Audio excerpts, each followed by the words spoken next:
4, Episode 4, the series finale of TellTale's The Walking Dead game. Last episode, we witnessed an explosion that apparently took out the majority of the people that we cared about, and, Last time on The Walking Dead. I'll let AJ tell you. Since I can remember, Clem's always been there with me. She taught me to be careful, to be quiet, to be strong, to save the last bullet for myself, to kill people that try and hurt us, to show mercy sometimes. I always listen to Clem, always, but I've been thinking more. I don't know if she's right every time. She told me to shoot her if she got bit. That doesn't feel right. We're doing a lot of bad things to save our friends, to protect our home. And when Clem told me not to shoot Lily, and she killed James, I got mad. So mad. I don't know what I feel anymore. I don't know if Clem knows either. But I remember all the rules. And the first one is never go alone. What is up, Carmine? And you're here all stream, motherfuckers. What's going on, Carmine? I appreciate you popping in, man. You're here all stream. That means we're gonna have some amazing insights, and we're gonna have some amazing commentary added on with our dear friend Mr. Carmine here. So I appreciate you popping in, Carmine. I saw your pictures in Discord, man, and yeah, it's definitely normally Red Eyes will make a joke and try and say that you're stoned, but when you're stoned, the top half doesn't stay white, so you're clear on that end, I guess. But yeah, we just saw the summary of what happened last episode, and last thing we saw gameplay wise was the ship exploding. We got James killed because he asked us to leave Lily alone. And we left Lily alone despite... I did think she was going to attack him. I personally would not leave Lily alone. I would not let her live. But I knew what happened last time I played through it, which was we shot Lily. I wanted to see if anything could go different. It does not look like it. We can assume Lily was killed, but we don't know. But here we see our good friend Clam and Tuning.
Now what?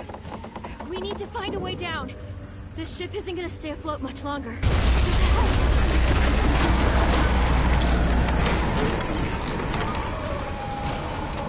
There! We can climb down from there. We have to get there first.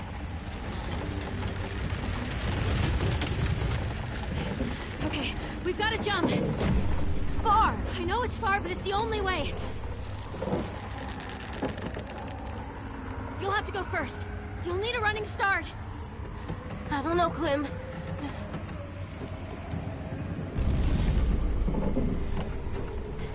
Whatever you do, just don't look down. Don't look down. AJ, what do we do when we're scared? We push through it. We don't let it take over. No, we don't.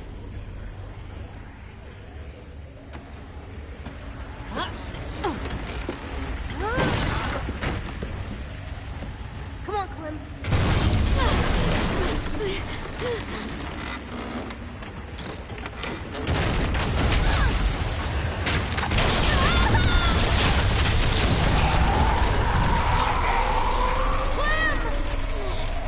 Get to the pier. I'll meet you there.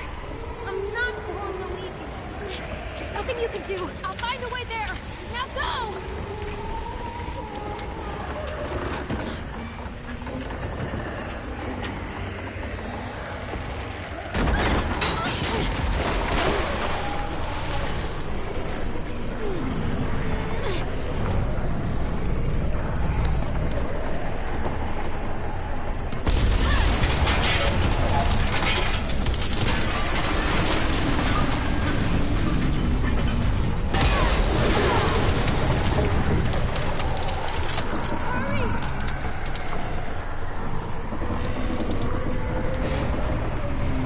I deadass thought that was just canvas on top of that, so they just fall through it. Whatever you do, don't look down.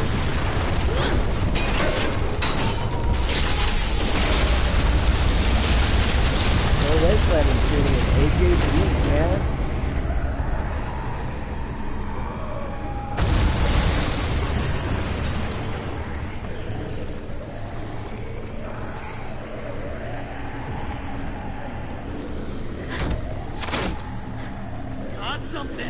Oh, I did forget something apparently. No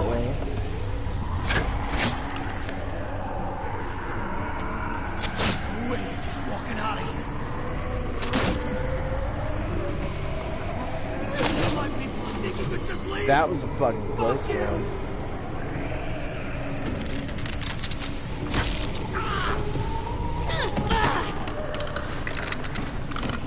Fucking Kalen, Judy.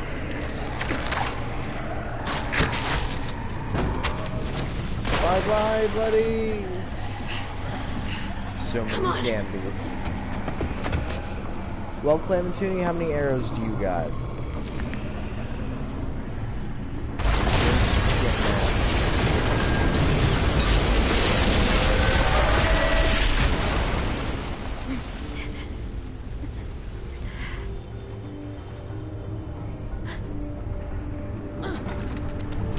No way, she lived? I wouldn't if I were you. You already had your chance. I could have done the same back at your school. I'd say we're even. Let's both just turn around and walk away. Shoot her, Clem. She stabbed James in the back. Thanks. I'll need the ammo. Without reinforcements, my people will lose their war. They'll die because of you. Lily acts like she didn't just kill a bunch of our The Delta people. was the first place I called home after years of wandering. You're wasting arrows. Nothing lasts, Clementine. Not friends, not love, not the place you call home. They'll all fall eventually. Never forget that, or they'll drag you down too.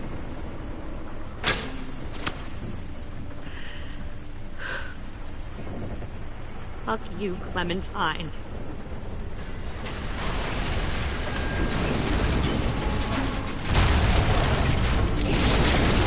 Dude. Yeah, we did a really shitty choice of events this full playthrough, I guess. Let me just talk real quick. So, Yeah, I'm ready to drop all my wisdom in between my games, and teachers have asked me about red eyes before, and I'm like, bro, I just don't sleep, I'm not high. And Clementine just dances with death this whole season, LMAO, gets put through the ringer multiple times. Hello, just got recommended your stream. No way you can shoot this goon down. Dang, now I wish I had joined up last stream. No, that's completely okay, but I appreciate you popping in, Ink Lightning. I think I've seen you before, but, yeah, we're just going on with the story. We made some stupid decisions, which I just made the opposite of the decisions I made last time on my personal playthrough, and it apparently doesn't change, like, anything, except Lily survives if you don't kill her. I didn't realize she would survive. That's interesting, but that sucks.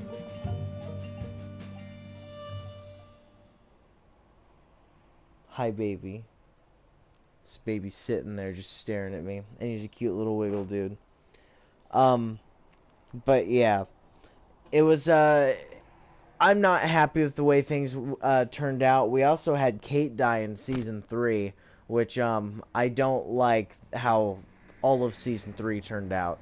So, at some point we're going to replay through the Walking Dead series. Because, apparently, I've been finding the most success with streaming story games, so, that's probably going to be what I try and stick to, but there's a lot of story games out there. We'll see, though. I know we're going to do Wolf Among Us, that one for sure. We see AJ and Clam and Toonie. They both pulled up on the shore, and apparently they're hearing zombies. Oh, look, seeing zombies, too.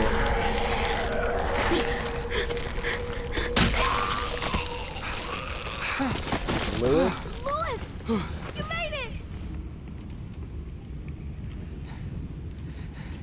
Yeah, I did. Thanks. I owe you one. I'm pretty sure I owe you quite a few more. Get the fuck off of me!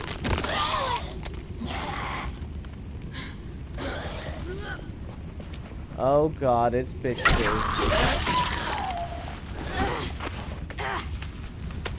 Oh my god, Violet! Clem, where are you?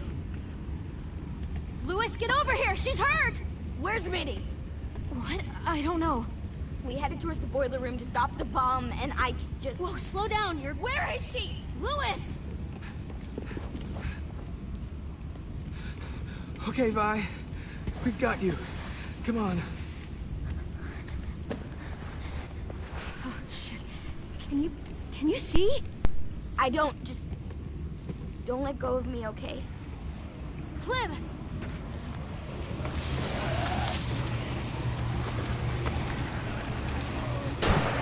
Shit. We can't stay here.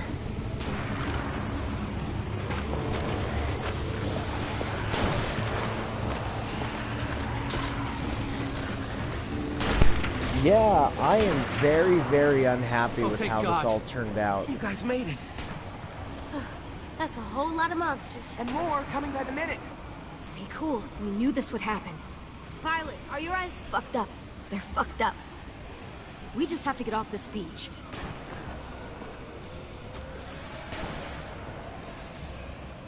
Okay, an escape route is over there. Look! They brought the cart around. Ruby! Willie! Come on! We're getting out of here! Jeez, good thing they got little kids. Oh my gosh, those fucking people. Shit! Clem, do something! Come on, we got this. We got this. Got bitch face right there. You!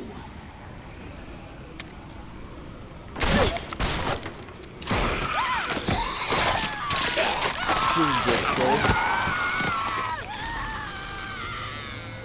Oh god, it's Minerva. No! Get away from her!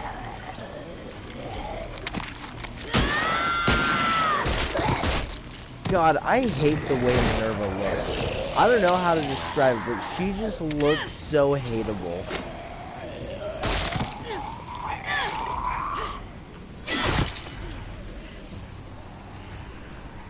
She's lost it! Minnie? What's going on?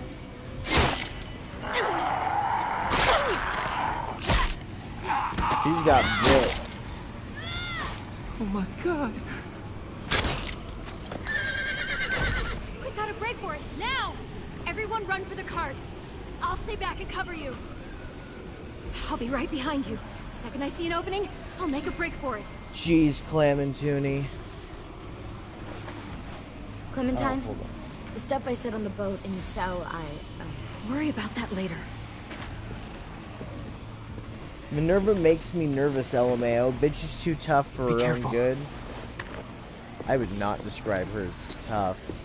Like, AJ, go with them. girl No, bosses, I'm I staying do with not you. think of them as tough. They're just bitchy. Thanks, kiddo. And that's what Minerva is she's just bitchy.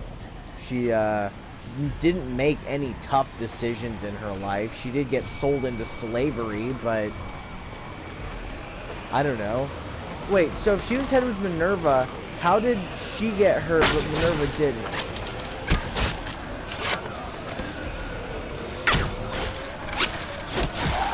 Good thing I don't have to actually aim. This game is a lot less fun when you have to pay attention to your tactics and stuff.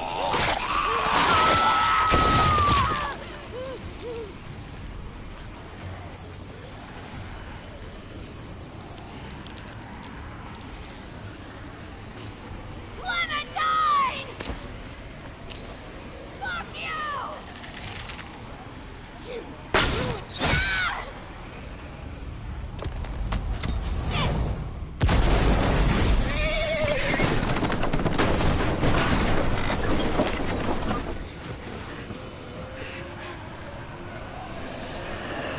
Damn, dude. I completely forgot about this. Hello, what's going on, Kyle? Until you got here for the good part.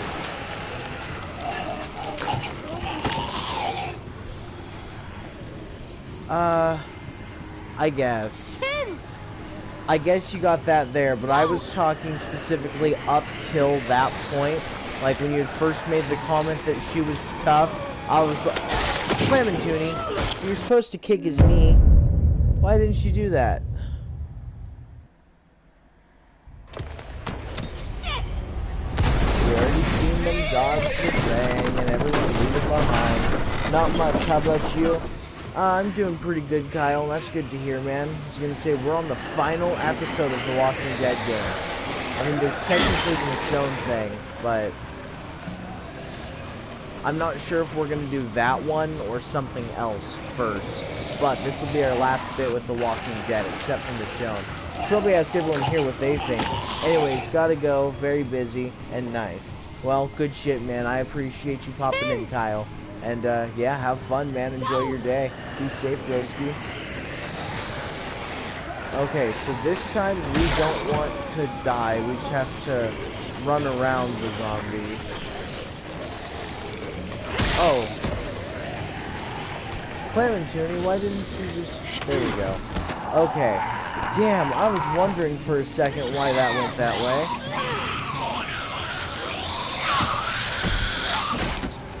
Good job, Clement Toonie.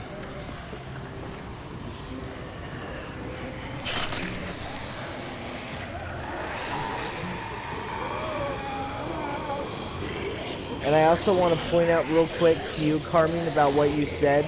If she was that tough as she is, why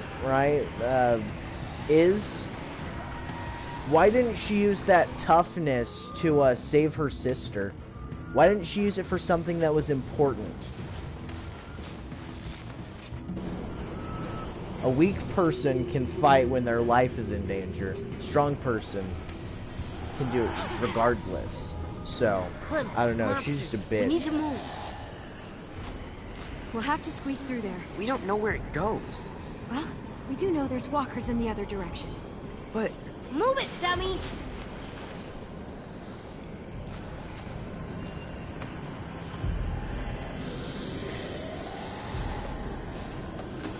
Well, I appreciate that, Carmine. And, yeah, I was trying to think of, what we'd do next, though.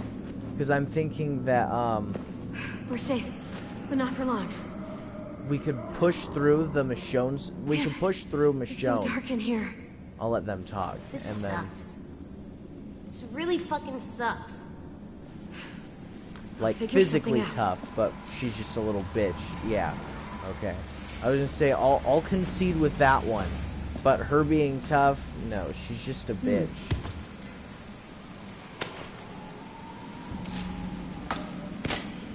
Perfect. She's like, huh, it's a flint. Something to dull my Something blade to on. burn. It looked like she was using the front of her blade. You're supposed to use the back part. And you know, a little pinch point like that is like the easiest fucking thing to defend, dude. And where did Clementine get her knife? 10 had it. Oh, 10 had it. Oh, oh, okay. Thank you. I didn't even catch that one. They caught themselves in there on each other. All you have to do is go kill those zombies, and the zombies aren't gonna push those zombies out of the pinch Clem, point. Did you see Minnie out there? I didn't see her anywhere. I saw her on the beach. She was bitten, 10. So she'll go to the next place with Sophie. They can be together. That's good.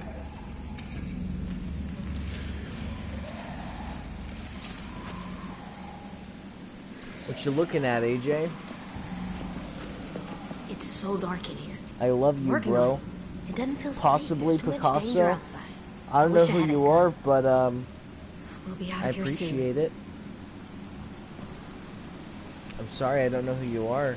Possibly Picasso. I was gonna say you definitely sound friendly, but I don't know if I know you. No way we're swimming through that.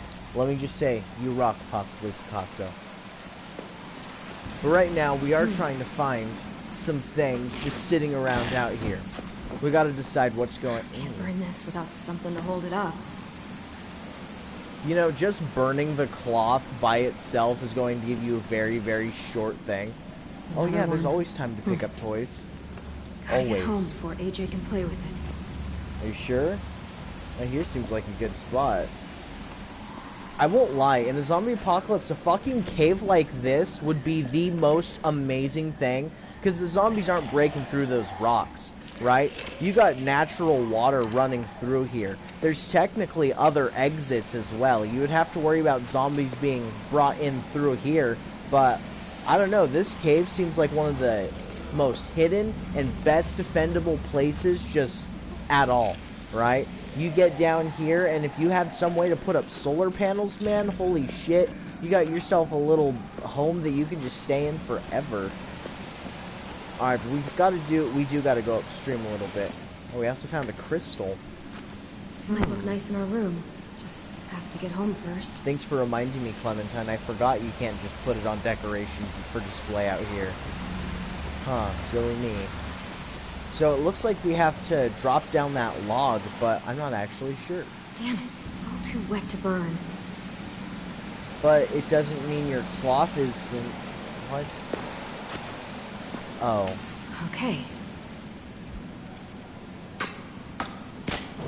Alright. Okay, good. Look, there's another tunnel over there.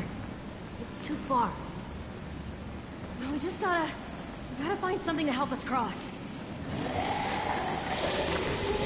Clem, the walkers are getting closer.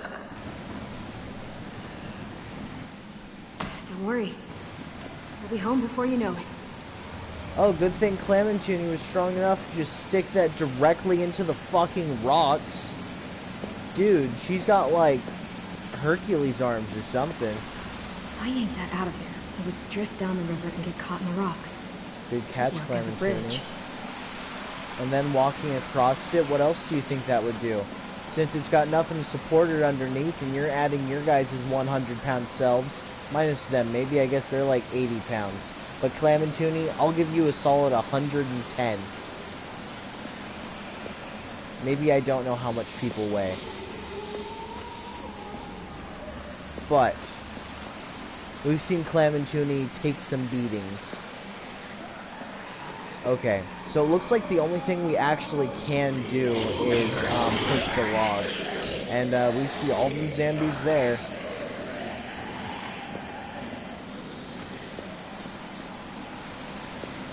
Alright. Push the log, that seems to be our only option. Our only option. I didn't even see the X spamming right there. Okay, we just need to go across one by one, and then we'll move the rocks out of the way. And then I'll take... 10!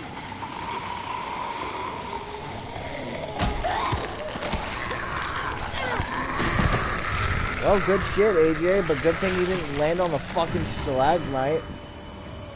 AJ, get back! Look at his eyes.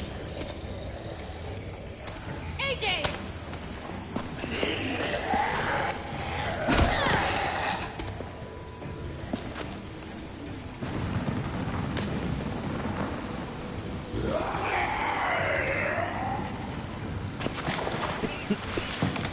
Right here, normally, if you didn't get Buddy Boy killed, James killed, he would still be with you. But the thing is, he kind of doesn't like AJ because AJ kills Lily even after she surrendered. So you can't really have him be super happy.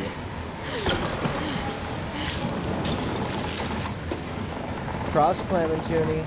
You gotta get across kind of quickly, because the moment those zombies start touching that backside, you're having that happen. Yeah, literally, that's why you get across quickly, Clementini, not slowly. And you can jump from right here.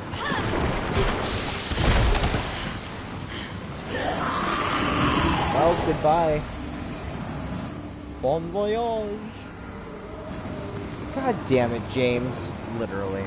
That was my bad, though, to be fair.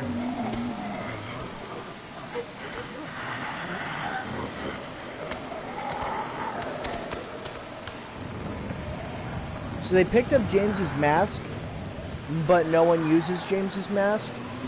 James's mask is like zombie-proofing yourself, but easily. I'm not reading that out loud. Let's hope all those zombies catch each other on fire, though. That'd be pretty friggin' cool. And that's something I never understood, is why didn't they just set hordes of zombies on fire? Why not? The zombies aren't going to avoid the fire. They're going to see a light, and they're just going to walk towards each other.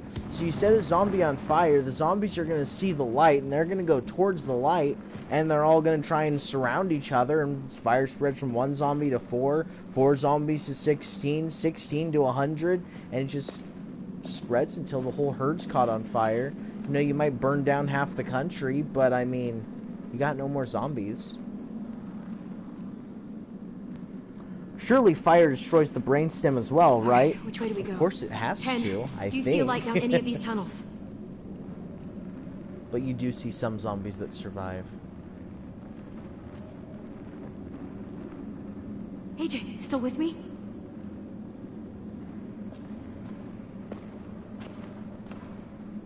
AJ, please. We have to keep moving. There's nothing after this. What? James isn't in there. He looked right at me, and his eyes were empty.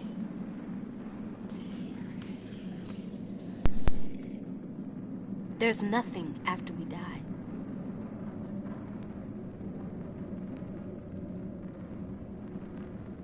Nothing but empty eyes. Kenny. AJ, I know he was your friend, and I know this is terrible. Please don't say you're sorry. Okay.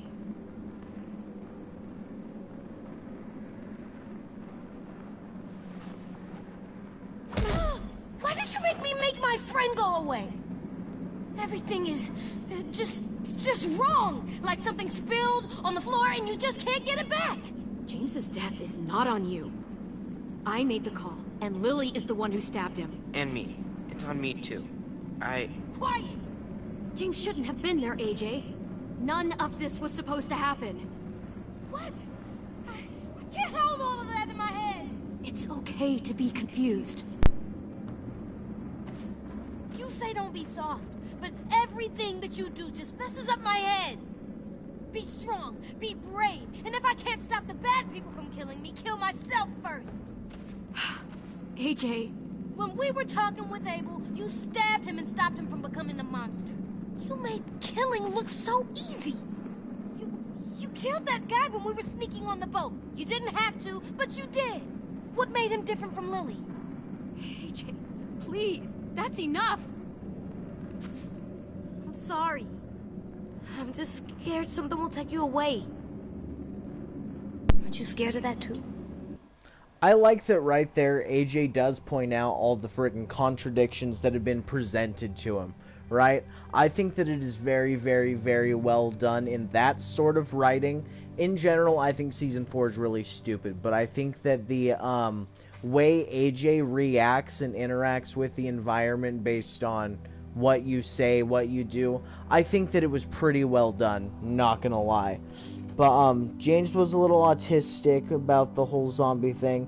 Yeah, that was a little bit too much, because you go in there and you see all the zombies in the shed and and he's like, you don't see them as more than that? And it's like, what, a bunch of dumb zombies attracted to noise? That's exactly what it is. They're just not trying to kill you right then. Who did I go with in Season 2? We went with Kenny. Yeah, and then oof. That's about it. AJ crashed out badly. Yeah, pretty much. We didn't make all the best decisions this playthrough. But, if and when we play through this again, we'll make way better decisions. How is Season 4 stupid? It feels so much like a high school or middle school drama. It doesn't feel like the other games. All the other games felt like you were a group of people in the zombie apocalypse trying to deal with the fucked up crazy shit in the world.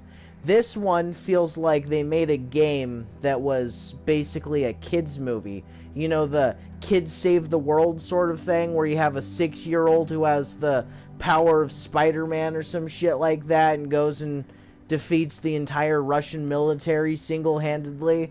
I don't know of any specific things like that, but that sort of thing where it's a bunch of those people losing to the kids as badly as they did. I understand the first time when they didn't expect all the kids, right? But when it came to just later, they made things make sense. It just feels so unsurvivally. Like, if you think about it, every single Walking Dead game involves us going between a bunch of different places, right? Like, Season 1, we have the drugstore, the motor inn, we have the sewers, we have, Herschel's farm, we have the hotel or whatever that Clementine's family goes to, I don't know. There's just so many more places. In Season 2, there's the first little cabin. There's the fucking riverbank. There's a bunch of places. But in this one, what is there? There's the school, there's the boat, and there's the train area. I mean, you could consider sub-areas like the room with, what's-his-face? The piano dude, Lewis. Like, you could count those in the dorm room as something, but those don't feel like new areas to me. They just kind of feel like all part of the same area, so they don't get that same sort of differentiating bit as the others do. I also think letting AJ kill Lily is the best option, because I think not letting him kill it... Oh, I think not letting AJ kill Lily is the best option, because AJ is like 5 or 6, and killing Lily for him feels wrong. I disagree with that it's better for AJ to not to, because I do get your point that if there was something like in our current society that if someone ended up having to kill someone to defend their older sister, right, that would be fucked up. That would be something that a kid shouldn't go through, right? But in the zombie apocalypse, it's completely different. Killing is something that you have to do. Killing is something that you are forced to do. It's not something that you can just decide not to do because, as you just saw, she killed James and still got away with an extra raft of supplies. Had we let AJ shoot Lily, AJ would just be okay with it, and I don't think it kills a piece of him because he's not killing good people. Killing good people is what takes a piece away from you, not killing bad people. Like, do you think the person who, I guess, you know, Hitler killed himself, but do you think if someone killed Hitler, they would feel bad for the rest of their life for killing him?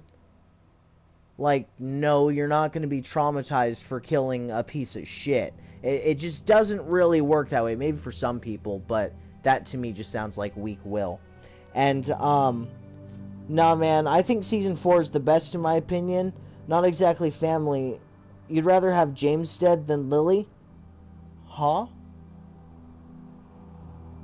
Oh, I assume you're talking to Carmine. You'd rather have James dead than Lily. You think Season 4 is the best? I don't get how. Honestly, it's, you know, Life is Strange. I played through, like, an hour of the first one, and I couldn't get into it. And Season 4 feels like a better version of that. And, I don't know, the big plot points that you are given in this is your relationship with either Violet or, what's his face?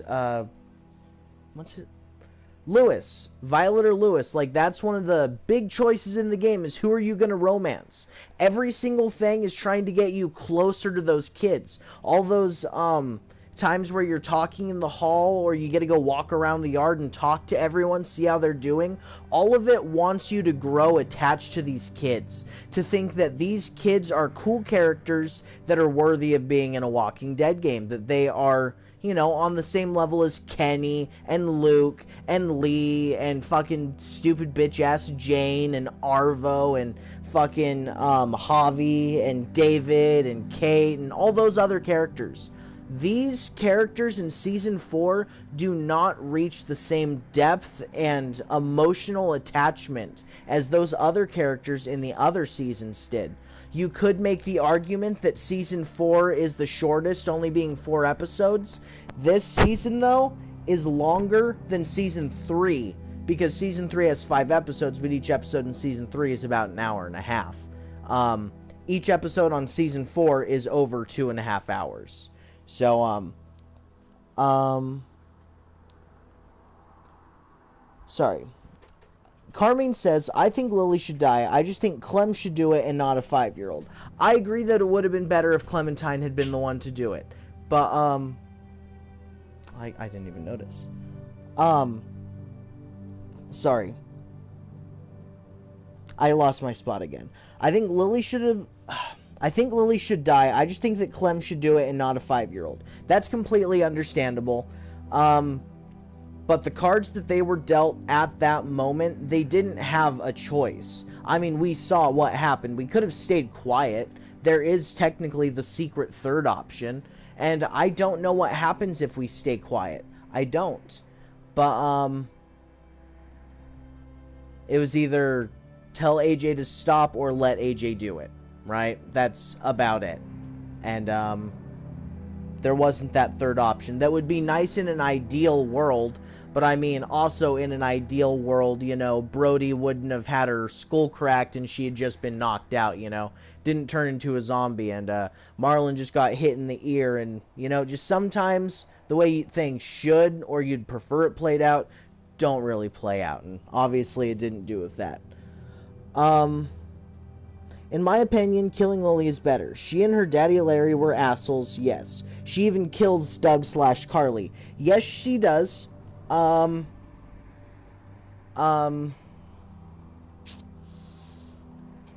think Lily being brought back in Season 4 was only because she was, like, the only character that wasn't completely wrapped up in Season 1. I mean, we have Krista, who we don't know what happened to her. We know what happened to Kenny. We don't know what happened to Glenn.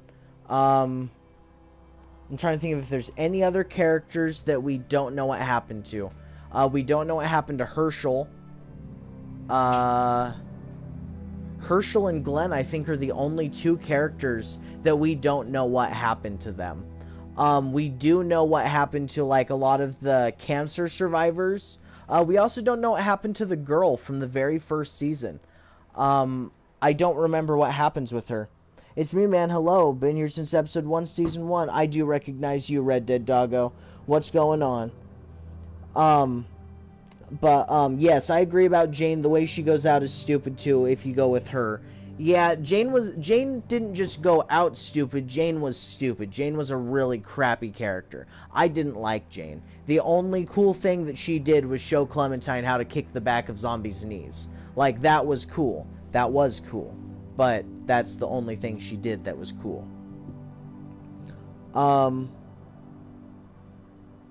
Go through the host hardware. Completely off topic, but another single-player game you should play through is Horizon Zero Dawn. I do own Horizon Zero Dawn, actually, and maybe we could try that at some point.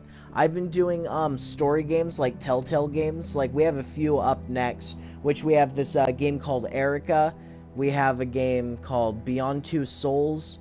Michaela, for 1,000 subscribers, we were thinking Michaela, my girlfriend, she would do one of the streams, and she would do a full stream of Detroit Become Human, right? So that'll be once we get 2,000 subscribers, and then we'll come with more milestones, but it's like 400 subscribers away, so it'll be a while. But Detroit Become Human is on that list. We have The Wolf Among Us. We also have the Michonne Walking Dead series. We got so many. We got a lot. We got Heavy Rain. We have Sally Face. We could play through that again, which I know I've already done before. I'll probably stop yapping.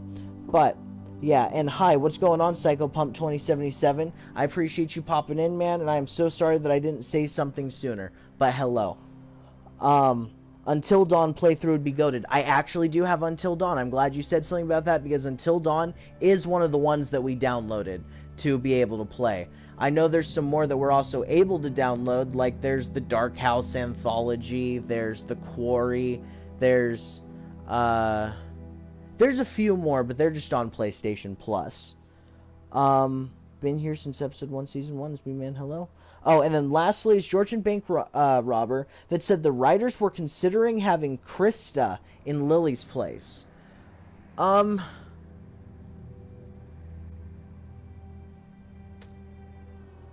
be honest with you.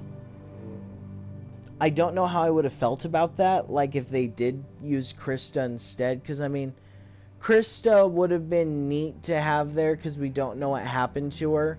But I think seeing Lily there makes a lot more sense than Krista, because, I mean, Lily does come from a military background, right? I mean, she told us that before, like, her dad would always have her, like, you know, treat him like he's the drill sergeant or something like that. She would bitch about it all the time, Lily would. But, I don't know, man. I do not think Krista would have been a better choice there. I think Krista would have been kind of lame, because when you think about the actual history that Clementine and Krista have together, they have a bunch of off-screen time together. A bunch of it. But in terms of us as the viewer watching it, she meets Clementine in episode 4, I think, maybe episode 3. Episode 3 of season 1, right? She has minor interactions with Clementine, like we can always see Krista and Clementine hanging out if we're just walking around, right? She always tries to talk to her. And then eventually Krista and Omid take over caring for Clementine, right? But altogether, Krista and Omid are with Clementine for like, what? I don't know, 2 hours, hour time?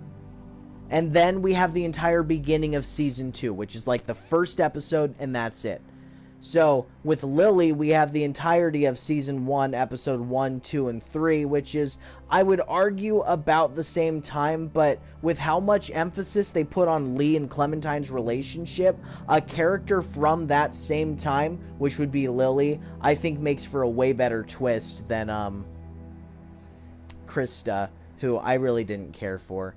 Omid was cool, Krista was just annoying, but yeah. I think Lily was a very cool character, honestly, but I feel like they really just pulled the bitchy out of her and put that first and foremost and made her very easy to hate, because Lily does suck, but I think she's a cool character. Either way, I'm so sorry for talking for so long, except I will read the bottom one. It kind of makes sense. She held resentment towards Clementine because she was indirectly responsible for Omid's death. If you think that kind of makes sense, I really don't want to know what arguments you have with your friends and parents and just relationships in general about, because that's a really, really, really stupid thing to be upset about. I mean, even Kenny realized that being upset with Clementine about Sarita's death was stupid because it wasn't Clementine's fault. And Krista, of all people, I'm pretty sure would care about Clementine. Like, Lily was never there in a position to take care of Clementine, right? It was always other people such as Kenny, Lee, Krista, Meade, right? So Lily being the bad guy that doesn't even try to help Clementine, like, Lily makes sense to have a bone to pick with Clementine, but Krista, I don't think that would make sense. Like, it kind of makes sense, question mark. That's the key thing right there, is the question mark with it kind of makes sense. Like, does it? No, not really. She held resentment towards Clementine because she was indirectly responsible for Omid's death. I don't know. If you want to say Clementine's indirectly responsible, I'd say Krista's, like, more indirectly responsible for taking Omid into the bathroom with her to even begin with. So, I don't know. Lily had zero beef with Clem in Season 1. I agree that she had zero beef with Clementine, but this entire interaction that they have comes from her leaving after not talking with Clementine. When you're saying Lily had zero beef with Clementine, yeah, it kind of makes sense, because why the fuck would you have beef with an 8-year-old girl?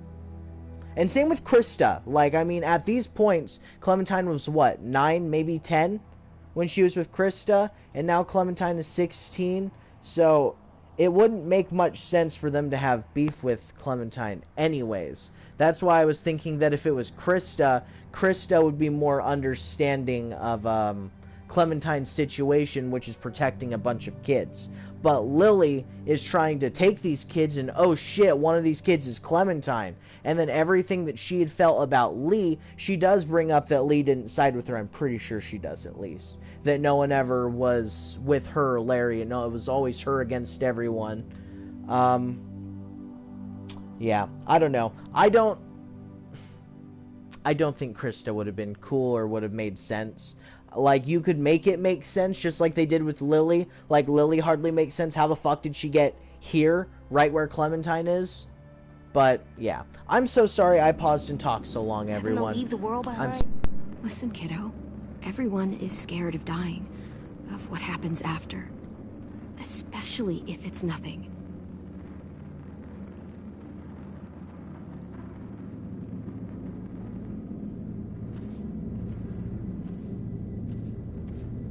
I don't want people I care about to leave, Clem.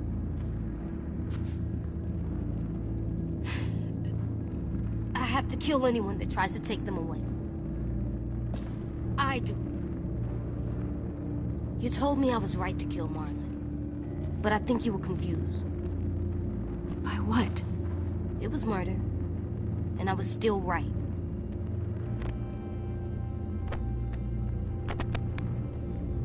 I don't think that murder means the same thing as it did when you were little. In a world that's gone now. I think that murder now is just protecting the people around you. Murder is a thing that makes us safe. Some part of me wants to say you're right. Maybe words do change. Then say I'm right. I know you want to be big for everyone, but you're just a kid, like me. Sometimes you're scared, just like any other kid. So I'll help. You said I just might meet a firefighter one day. Until I do, I'm just gonna be one. Even if I don't get it just right, I am. Because all it means is killing bad people who hurt other people. And I'm good at that. Like, I think I could be the best at killing bad people. I think you'd be a good firefighter. But can you not be so angry? What do you mean? Our new firefighters can't be as angry as you get sometimes.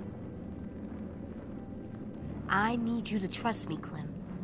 That I can tell the good people and the bad people apart. That I know when to use my gun. And that you'll let me decide for my own.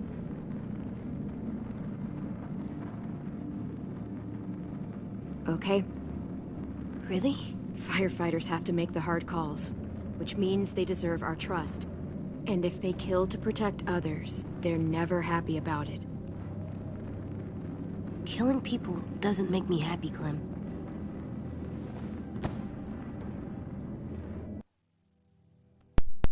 I'm sorry to pause it right there, especially after I just did a long pause. I'll make sure this one isn't as long as my last pause. I apologize for that yet again.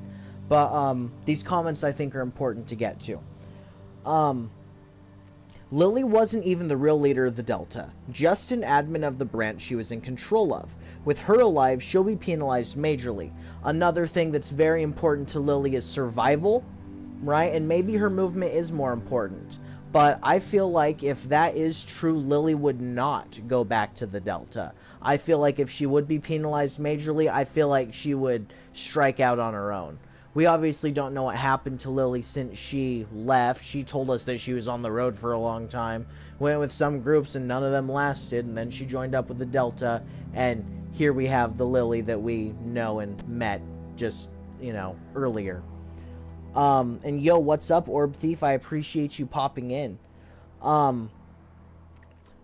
Thank you, Carmine. I appreciate you popping in. And staying in, but yeah. Marlon's death was objectively wrong. I disagree with the objectively. I 100% disagree with the objectively.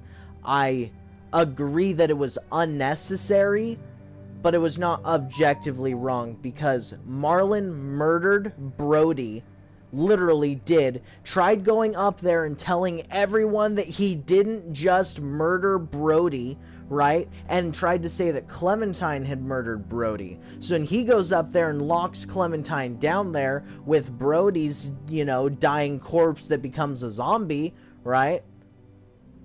He tried to kill Clementine, and tried to pass it off as though Clementine was going to get eaten by Brody's zombie. That got rid of any right to life, if that makes sense. He murdered a girl who was trying to tell them that he had sold 2 little girls to a random band of raiders in order for their protection, right? You cannot deny that every single thing being there, right? Everything that Marlon did ultimately culminated, bottlenecked into this one moment where as soon as he lost the advantage, he got shot, right? So he did put the gun down. That's how AJ got it back. He was standing down. Okay, we will give you that, or we'll give him that. But he still did all those other things and was still a threat, especially to a 5-year-old child. He literally had his gun jacked by Marlon.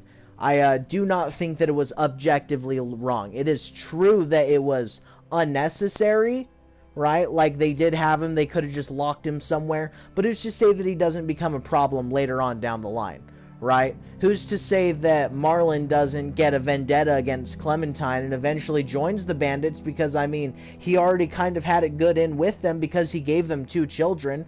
They even tell us they were planning on going back and talking to Marlon. And Marlon's whole plan was that he would give Clementine and AJ up to the raiders if they came looking for them after they go and get the food from the train station. Marlon did nothing but sign his own death warrant. I'm sorry about that. I think he's more than ready to make the hard decisions. I agree. AJ's response was unnecessary and way out of proportion when you consider Marlon had already been dealt with. Killing him like that is bloodlust, irrespective of if he deserved it or not. I disagree. Bloodlust is a way different thing than what you're describing.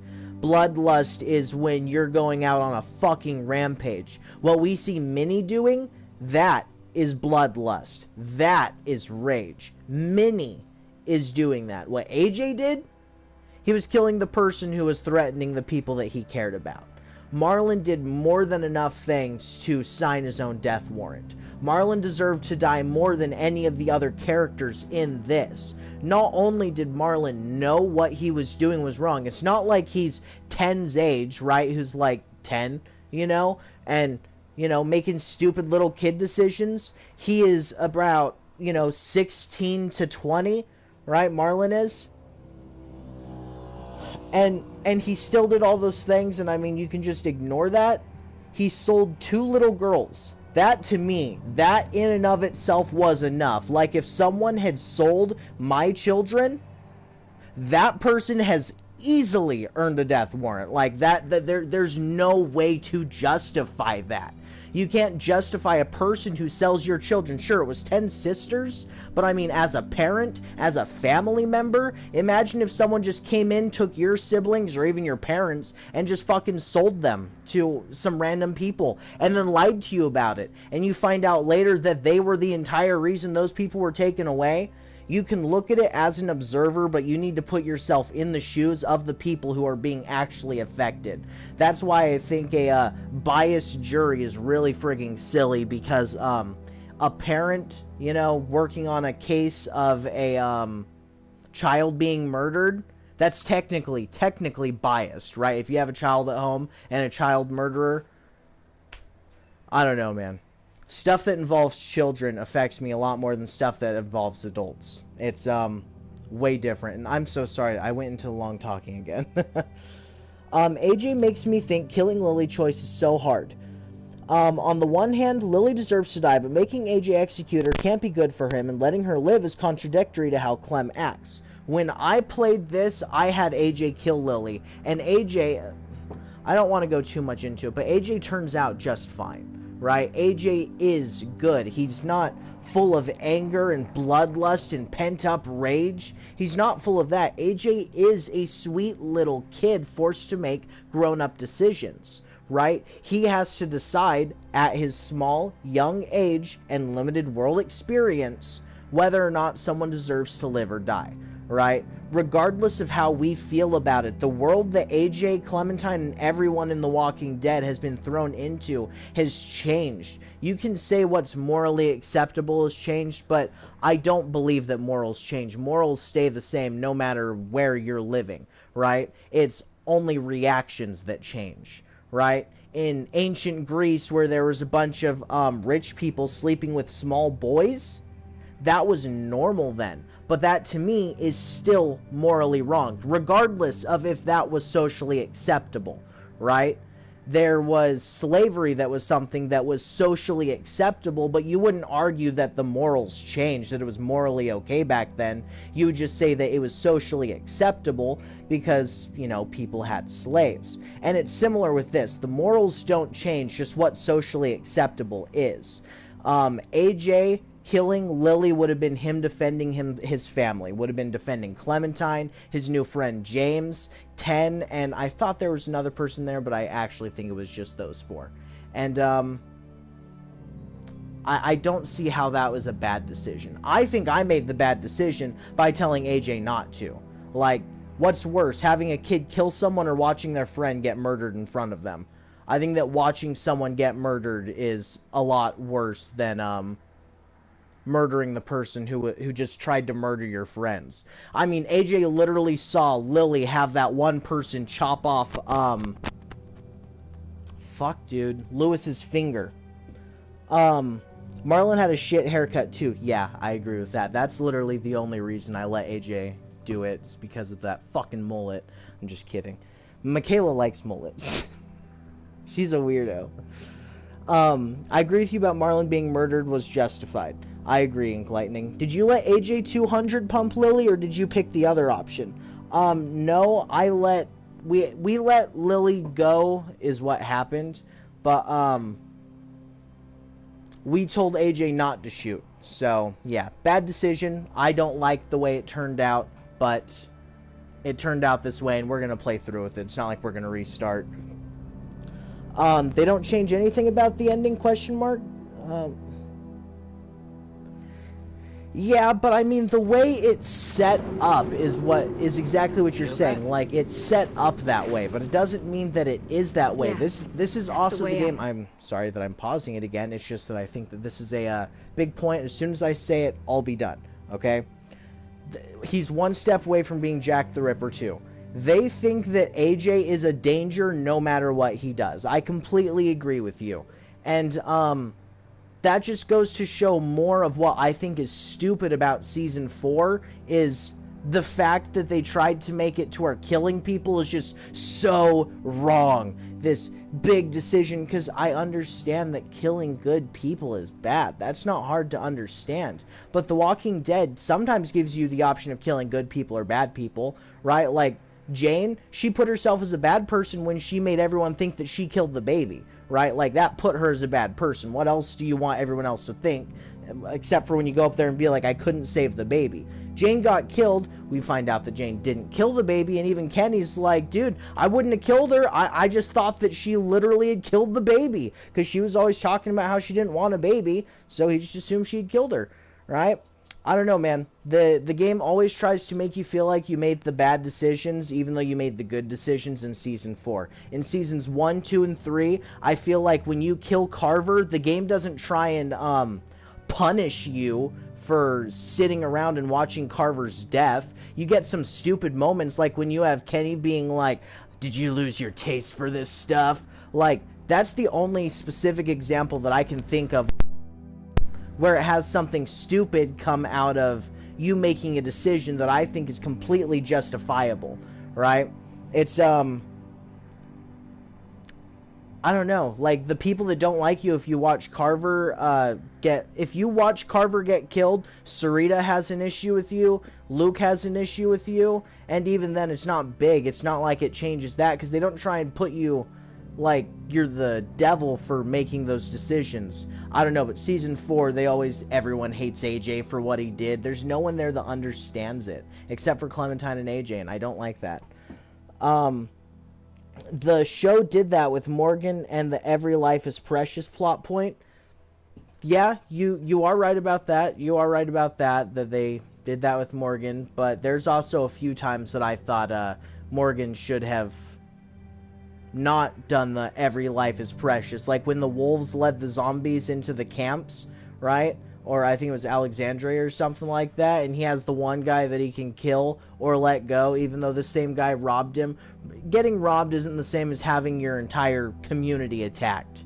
And Morgan was way too sparing with sparing, in my opinion. I do not have the same value on life as a lot of other people do. Some people look at life as life. I look at life as good people. Every good person does deserve to live, and their lives are precious. But as soon as you become a horrible person, whether you're a Jeffrey Dahmer, an Adolf Hitler, I don't fucking know. I was trying to think of other bad guys, but that aren't just dictators and serial killers. But regardless of all of that, like, you become not worthy of living, in my opinion. Like a pedophile, how the fuck do they have any right to live? They hurt a child that is going to feel whatever happened to them for the entire rest of their life, and this person just gets 6 years in prison? That's it? That person deserves to be out here with the rest of us that have never done anything and care about children? That guy deserves to be out there, and you're telling me killing that guy makes me a bad guy? That sounds like really twisted fucking logic, dude.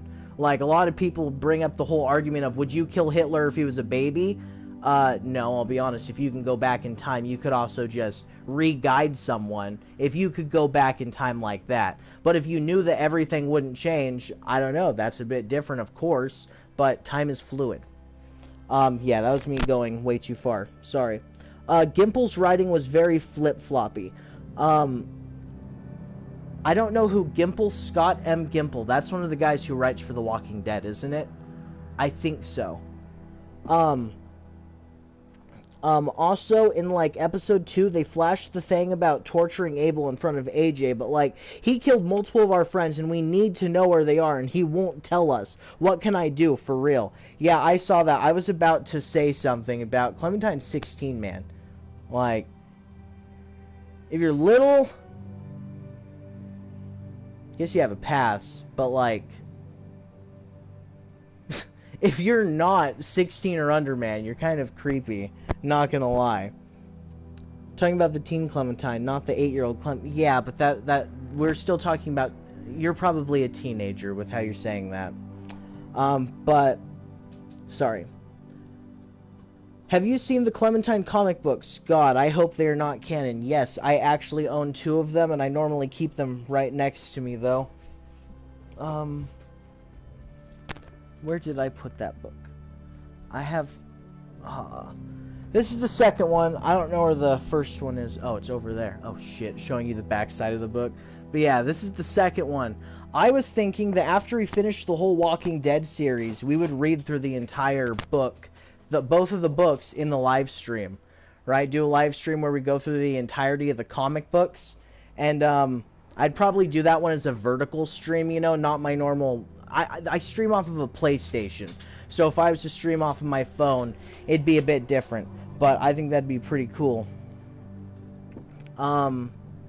According to the Saga of Darren Shan books, the universe would create a new person with the potential of evil in their place if you kill Hitler as a baby. I don't know who the Saga of Darren Shan books is, but I don't really think that that's how that would work.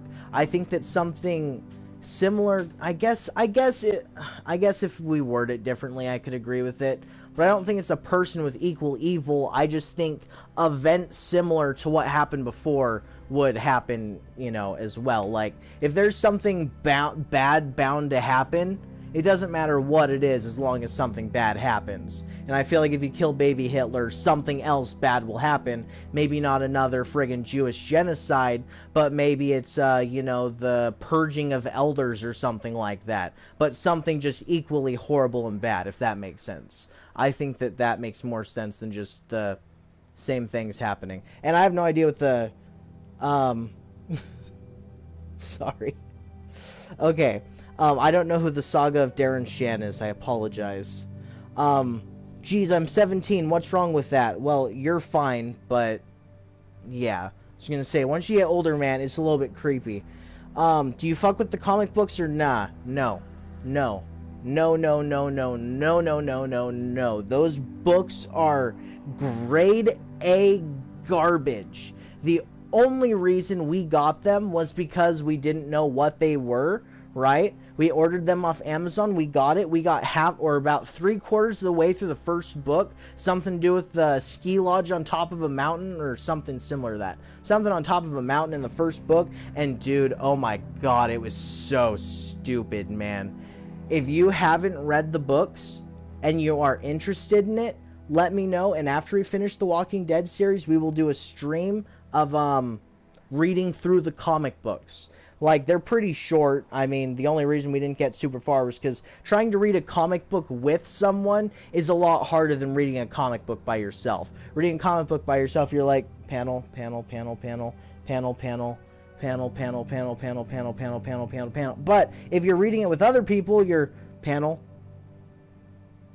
panel, panel, panel, and it's just going a lot slower. So, yeah. Sorry. Clementine's voice actor is goated. She's in Wolf Among Us too. Yeah, she does, what's her face? She does, the frog kid, Junior. Junior, that's who it is. How much you bet in the third book we'll have Lewis with his tongue cut out? Jeez, man. They never made any Clementine comic books. I pretend they don't exist to cope. Fair enough, man. That makes sense. She also does Beauty. I did not know that, but I knew she did the, Junior kid as well. Good luck on that. I don't know what good luck on that is. Oh, maybe reading it. Wishing Telltale to come back even though it was the final season. What I really wish they'd bring back is the next season of the Game of Thrones one. Man, the Game of Thrones one is really, really, really, really, really, really good. But it ends on a cliffhanger, and there's apparently no plans to make the later part of it. So, yeah. Kind of sucks. But with that, we have everyone who has left comments. I really need to let the, I'm just going to let this play. Sorry, everyone. I kept talking a lot, but I'll leave you guys slightly to blame, because you left comments for me to read. So, thank you, everyone who is sticking through my, constant yapping. So, thank you. If you say Violet in episode 2, Lewis will have his tongue cut out. Oh. Oh. I didn't know that. Jeez. As much as I would love a Season 5 game, I honestly don't know how they would continue Clementine's story without making it feel like a drag. I completely agree with that. I think that Season 4, with as downhill as I feel it went, Season 4 isn't bad. It's not bad. It's just not as good as the first 3 seasons, in my opinion. Making it the least good version, or the least good season of all the seasons. In my opinion. I know some people really like the 4th season, but it just feels so different to me. AJ seeks your approval above all else. Well, we've got quite a way to go, don't we? You've strengthened his confidence in himself. Coast is clear.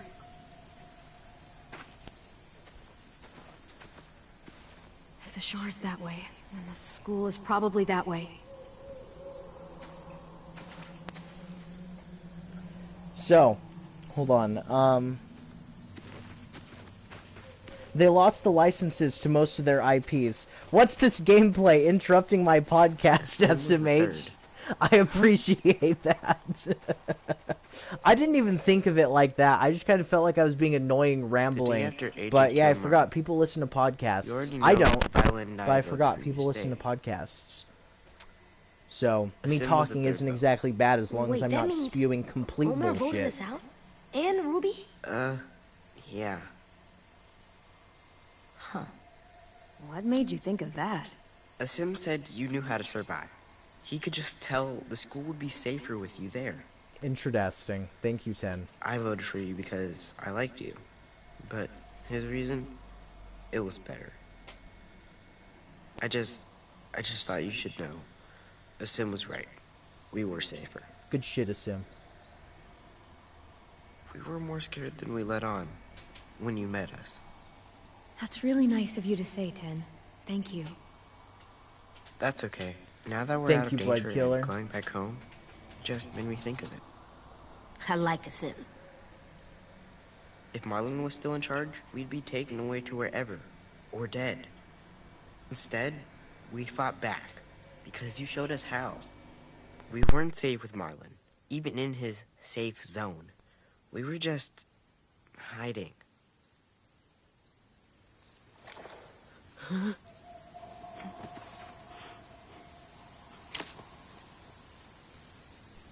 Before we see who it is, I gotta respond to comments, because I appreciate you guys commenting so much, but it's kind of a big thing, and I might not be able to respond for a minute, and I need to stop looking at comments, because it keeps making me want to pause and respond to them. Okay, they lost the licenses to most of their IPs. Yeah, I get what you mean. That gives they lost the licenses to stuff like Batman, I think Borderlands, and the Game of Thrones ones are the only ones that I think I'm aware of. If I'm wrong, don't feel bad to call me out. Clem being lesbian for Violet, LMAO. Lee, I'm disappointed. Yeah, that's what I've always felt, was like, Clementine has never given any indication of being into girls. She hasn't. I mean, the only time she showed an interest, the only time she was really old enough to show an interest, was the last season, where she was interested in, what's his fucking name? The kid in season 3? Javi's... don't know. Fuck. Gabe. That's what it is. Gabe. Yeah, Clementine has the hots for Gabe, and she even talks about it later. And she's never given an indication of being gay. Like, I can't think of a single time that there's been any indication of it. And yes, Gabe, thank you so much. Wait.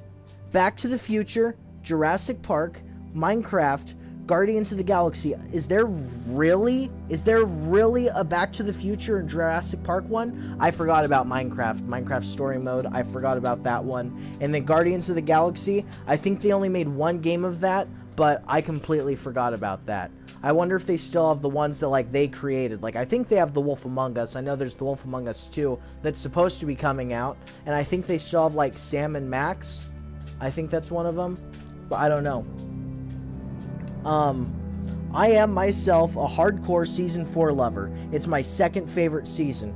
Well, Carmine, I'm a little bit surprised to hear that, completely honest. I feel like you told me before. But, yeah, Season 4 is, Not my cup of tea. Not my cup of tea.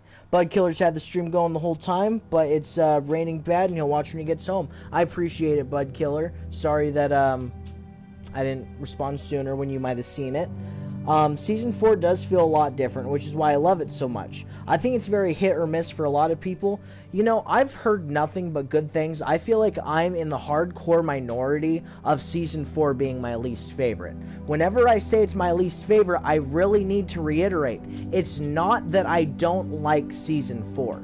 I do like Season 4. I think it is well written enough, and I think the characters are likable enough to where I do enjoy it, and playing through it does not make me feel like I'm subjecting myself to, you know, waterboarding while listening to Cocomelon songs. It's not the equivalent of that. It's good. There's characters that I enjoy, like I do enjoy AJ and Clem's relationship. I thought James was pretty cool, even though he was a weirdo, and, I like it, man. I think that it's a good season, but it's not as good as the relationship with Kenny and Clementine in Season 2, or Lee, Kenny, and Clementine in Season 1, or just Javi and Clementine in Season 3. Like, I don't know. Season 3 is also my third least favorite. My favorite's the first season. My second favorite's the second season. They started with the best and went to the worst, is how I look at the whole series. So, Season 3 I didn't care for because of the swap in main characters, but starting Season 4, it's lame. Or starting Season 3, it's lame. Ending Season 3, I fucking love Javi. I think that Javi is a really cool character. I don't like the Javi we created in the last stream that we did with it. That Javi is kind of a douchebag. Like, 100% he's a tool and a douchebag. The Javi that we created in Season 3 is not my ideal Javi. We will play through all The Walking Dead again, probably after we finish all the other story games I've got, or once I get another stick up my ass saying I want to play through The Walking Dead game again, which is how I even started this series, which has been wildly successful. I mean, we got 12 viewers right now, and let me just say, I don't normally get 12 viewers, so I appreciate it, all 12 of you. 11, I guess, because I'm one of them, so I can see comments. But, yeah. I appreciate everyone who's being here. Damn, man, I'm getting way behind. Okay. 10 gets on my nerves. 10 is annoying, but I think 10 is a very, very, very, very, very well done child character. It's just like Clementine in the early seasons. Clementine is very believable as a child in the early seasons. It doesn't feel like a 30-year-old woman trying to write down what she thinks a child would say. It feels like they took a 30-year-old woman who was talking to a child and trying to use the child's input on writing the character, right? Clementine was well written. I think Duck was very annoying, but I think Duck was a very good child character. I think that 10 and AJ are very good child characters, but all of the other characters at the child's school, like the little kid that jerks off too much, what's his name, Willie? Yeah, ironically his name is Willie. There's him, there's Rose, I think, you know, the fat girl. There's Violet, there's, what's his face? Lewis, there's, I like Asim. Asim's pretty cool, but all the other characters, they feel like they feel too childish, and I understand that they're children, and I understand they weren't raised around adults the past 7 years in-game, but I feel like if they were all these kids that were left by themselves for these past 7 years, they wouldn't be so normal, if that makes sense. Like, I know they had older kids, but I feel like they would just be different if it was actually kids that were by themselves, secluded in the forest, terrified for 8 years straight. Clementine starts the apocalypse at the age of 8, and by this episode, or by this season, she's 16. So these kids have been here since the beginning of the apocalypse. That gives them an 8-year time period to go from being 8-year-olds to being the 16-year-olds that populate this academy now, right?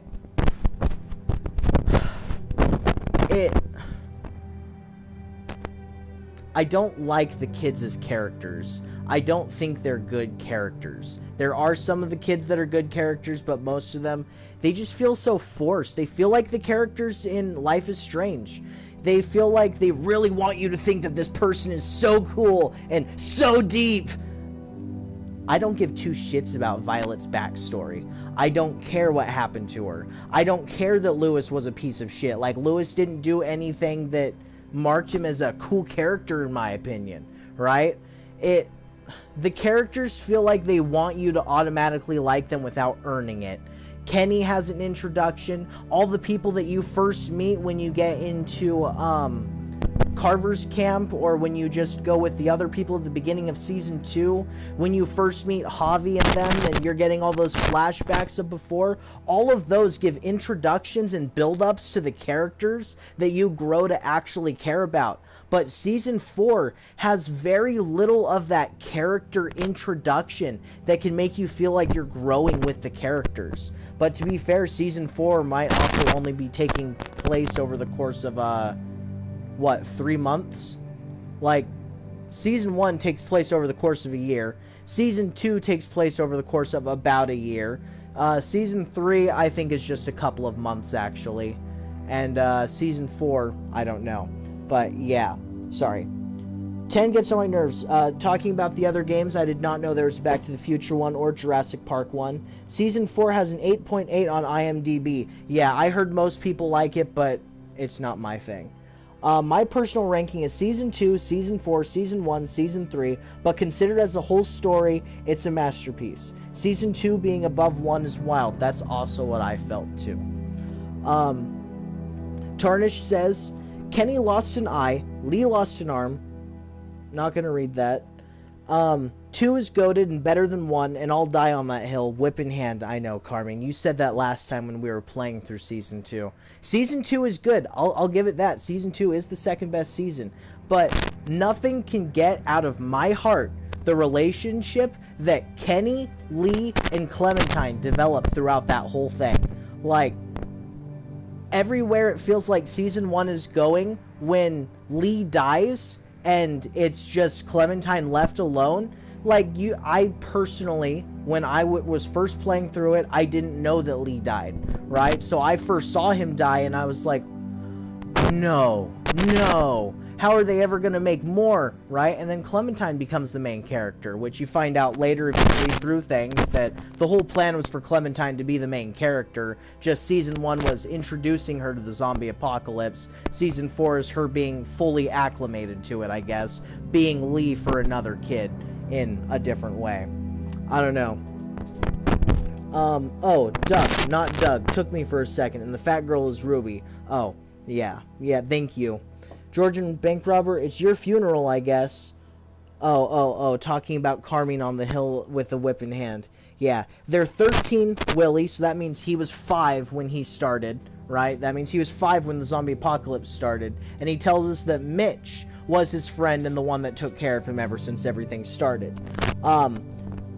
Vi, Lewis, Asim, etc., they are all 19. Okay, so that means we would have all of these kids that were 11, we'll just say 12, just to give a little bit of extra wiggle room in there. 12-year-olds that grew their own society in the zombie apocalypse, right? These kids did have to survive, but I feel like they would act more feral. They would have adopted each other's mannerisms, because at 11, you are not a full-grown individual. You still change so quickly, right? These kids would have something that made them feel different and secluded from everyone else. I mean, you have a kid that gets homeschooled for 1 year. He goes back to school. You and your friends all see him, and you're like, dude, you're fucking different, man. But these kids have been secluded for 8 years. They've had people die over time, yes, but wouldn't they be more skittish or afraid, right? Like, you could make the argument that they pulled themselves out of it, but it's just, all these questions come to mind when I think about the logistics of how this group of kids could have possibly survived so long, right? Obviously, the only things that specifically matter is that they were there when it started and they're there now. So that's all that has to make sense. But how does that make sense? Right? They went by mostly unnoticed, okay, But what about zombies? We've had fucking herds in the middle of nowhere. Like when, I also don't think they had any guns between the lot of them. Anyways, I'm sorry. I keep... 10 is 12. Lewis is about Clem's age. Marlon's probably 17. No, from the wiki, Lewis and Vi are 18 to 19. I must say, I find it a bit strange that they set up a new story with Season 3, but then just abandoned it in Season 4. Season 4 would have been a lot stronger if they did something with having Richmond. I completely agree with that. I feel like them leaving it, because Clementine makes a passing reference to her friends in Richmond, right? I think she says something to AJ about it, but I could be wrong about that. But, yeah, I feel like they should have done something more with Javi, and I feel like if they had some sort of wrap-up, I feel like Season 4 should have had some wildly branching paths, right? Like, there could be one where you stay at the school and eventually go to Lily, right? Like the story we got. There could be an alternate one where you actually join Lily, and holy shit, there's Glenn working with the Delta too. He joined up just because he had to? Okay. Or you, when they try and kick you out of the school, you eventually go, and holy shit, you came across Krista, or at least her zombie, you know, and you just come across a bunch of things that would make it feel more fitting as a final season. Right? It feels like it tried to cement a spot for Clementine to end, when I feel like with this sort of open story-based game, it would have made so much more sense and so much better to have a more open-ended ending, similar to Season 2, with, you know, going with either Bitchface or Kenny, right? If you pick Bitchface, you're probably a Bitchface yourself. But, one of those endings that... We have to finish the game first. I'm sorry. Amazing live stream tonight. Thank you, Nicholas Sanford. I don't recognize you before, but I appreciate you being here now. So, sorry about that. What's up, guys? What's going on, man? I appreciate you popping in, Jared. And Willie having a wanking problem will never not be funny. I agree. I actually, at one point, when I did my first playthrough of this, I saved a clip of when he said that. I turned it into a YouTube short, and I didn't do any audio checking on it. I was using the subtitles to edit it, and when I hear it, it's going all, and I was like, oh shit, dude. So I did that entire thing just because I thought that was funny. But I just had to share that story. I apologize. Which wiki? The Telltale wiki is unreliable. It says Mariana's 14 when it stated her age is 10 in game.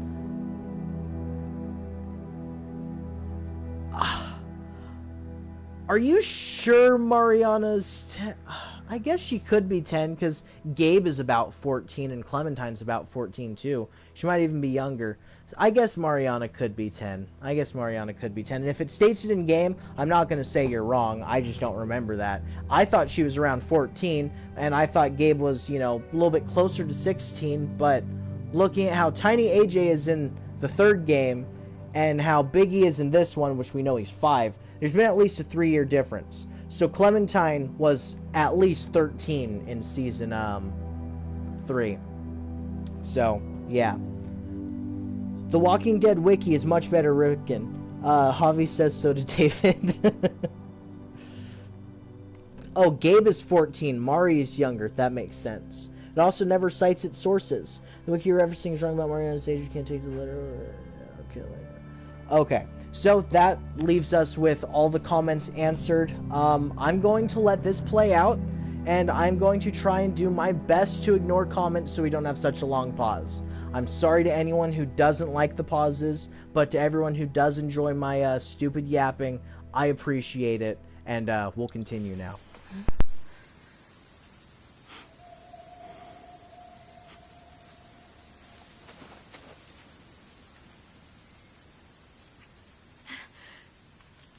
Louis!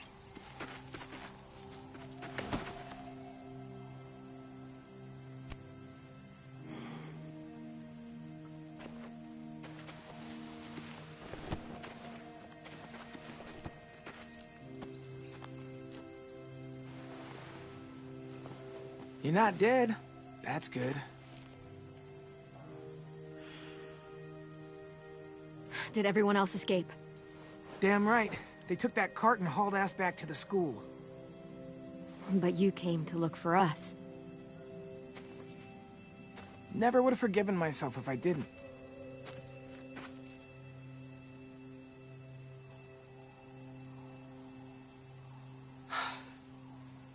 It's over, Clem. The raiders are gone, and we got everyone out alive. Ruby said Violet's eyes aren't infected, so that's good, too. They'll all be waiting for us back home. Any idea which way that is? I haven't been out here in a while, but I think there's a bridge. That way. It's the fastest way back. Let's go.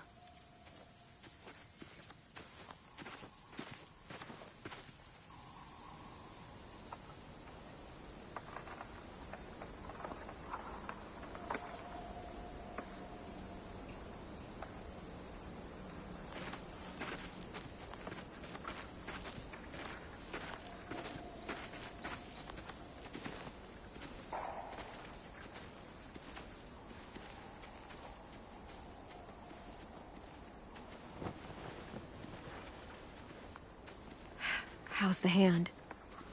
It hurts like hell, but it could have been a lot worse.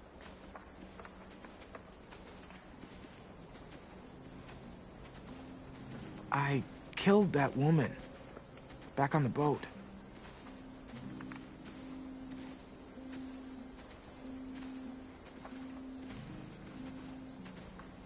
Was that your first? Yeah. My first. It feels like bile, but not quite, you know? You have a tendency to beat yourself up, Lewis. But don't do it now, because you did great back there. I don't know if great is the right word, but having a home means defending it. Yeah. Yeah, it does. I really thought we were gonna die on that boat. The dumbest shit always goes through my head when that happens. My old pet turtle, Jeff. My grandma's phone number, the word that lost me the 4th grade spelling bee, recommend. Stupid shit. Anything new this time? Before my parents divorced, they were building a house. I begged my dad to put in a skylight. Begged. Please, if you love me, you'll do it. That shit definitely didn't work. So we made a deal. I got straight A's, he'd put in a skylight. And you remembered the skylight just now? They never got to build the house. I don't even know what color it was gonna be. I should have asked. Sure should have. Well, what color did you hope it was? Oh, well, maybe purple. Is that your favorite color? No, but you don't see a lot of purple houses. Why not stand out? Of course you'd say that. Of course.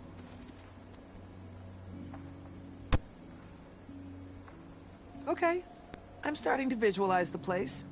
How many floors? Even number? Odd? You gotta have at least 3. You gotta, huh? Walkers hate stairs. The more floors, the better. Fair. I call the attic. I like what I'm seeing. I could definitely live there. Give me a last flourish, though. One thing to really bring it all together. Come on. The coup de grace. The insert other French phrase here. A treehouse. Duh. Hell yeah, fucking treehouse.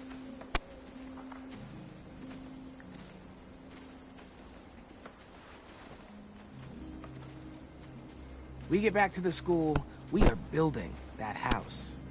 You really think we can? I really hope we can. Can I help? Of course you can. You're in charge of painting. Come on. We got a home to build.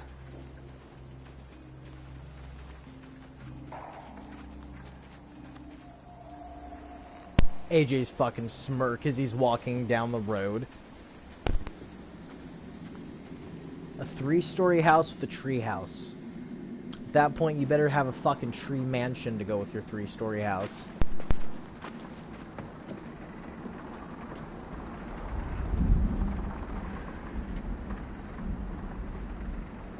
Okay, just take your time and keep moving forward.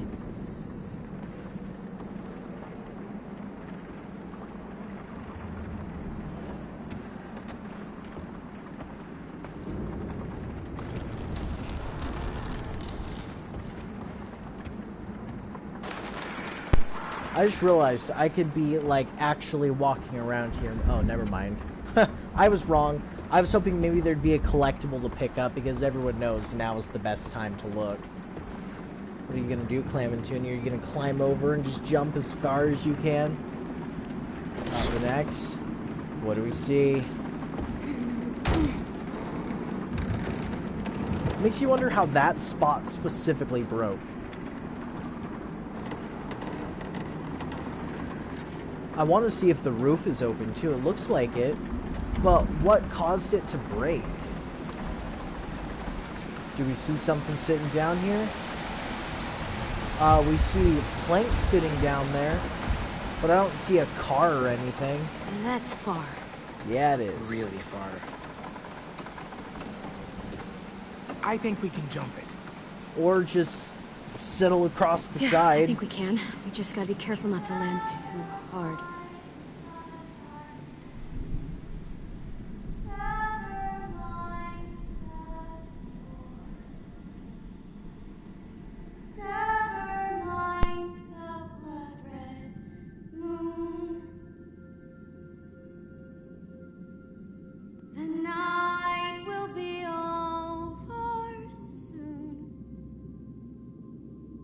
Minnie?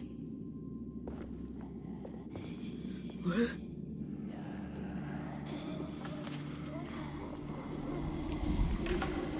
I did it. I found you. Oh, Ted.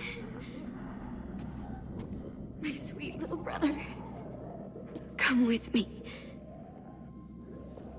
You're dying. Yes. Yes, I am. I'm finally going someplace better. I want you there with me. Where everyone gets to be a person again. We're gonna go be with Mom and Dad and Sophie. Ten, snap out of it. She wants to kill you. I know, but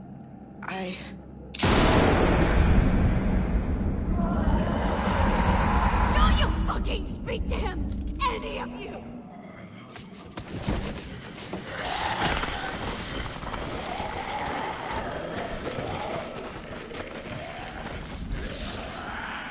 Minnie, come on, stop!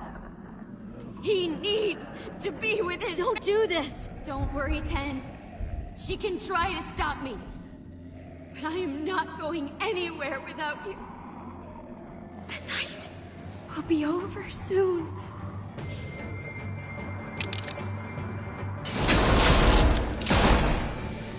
Get down!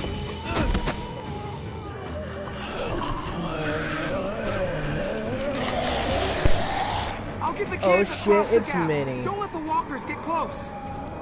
Alright, Clam and Toonie, it's time for a shooting zombies moment. Luckily, they're all coming from one direction, and all we really have to do is just fucking shoot arrows into the fucking horde. Boom, we got no zombies. Oh, I get shot at the entire time, too. Well, I apologize.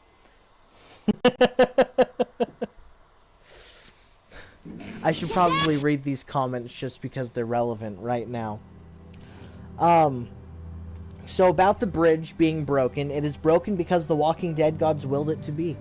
I appreciate you clarifying that for us, Carmine. I was, wondering. This part is so peak. Minnie is so creepy in this part. Damn it, Minerva. Minnie spreading Mormon propaganda confirmed. And Minnie was a good side villain. I agree that Minnie makes a decent side villain. I just think that for Season 4, she is a very good villain. She's a very good side villain for Season 4 standards. But the rest of the Walking Dead series, all the other bad guys had so much more build-up to being the bad guy. Except for, I guess, the Season 1 guy. But, I mean, we didn't do anything to Minerva, right? She's just being crazy. I don't know. Season 4 does not have my favorite villains. For sure. We'll read comments after we're done I'll with get it. the kids across the gap. Don't let the walkers get close.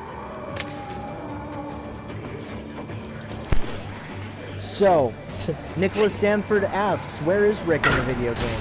I don't know. They obviously forgot that Rick is the guy who does The Walking Dead.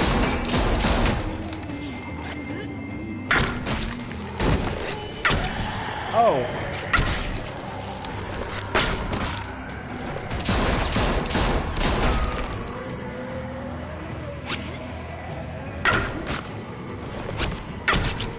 Jeez, dude. These zombies just don't fucking chill out, do they? Oh, shoot, dude.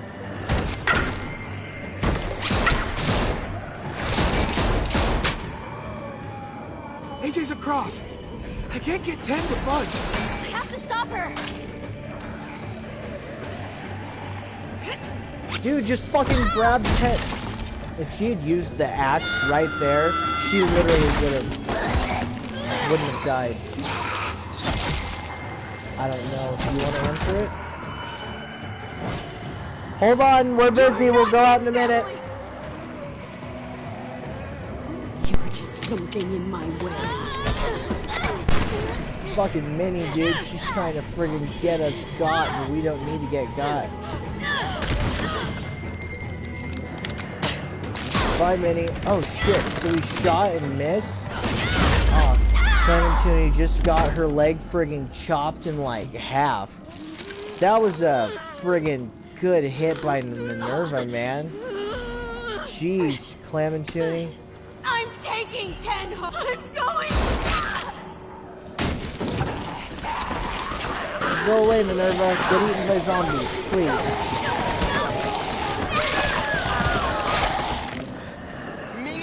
Minnie! 10, you're not saving her. She wants to get you. I'll help 10. Clementine doesn't exactly have much of a choice, though.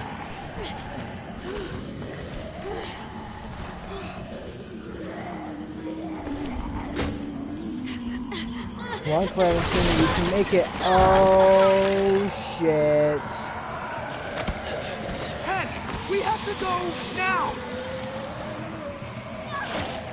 10! Fucking move! Let him go! You'll die if you don't!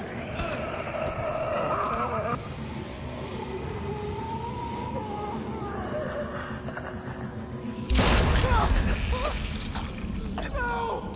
No! Louis, jump!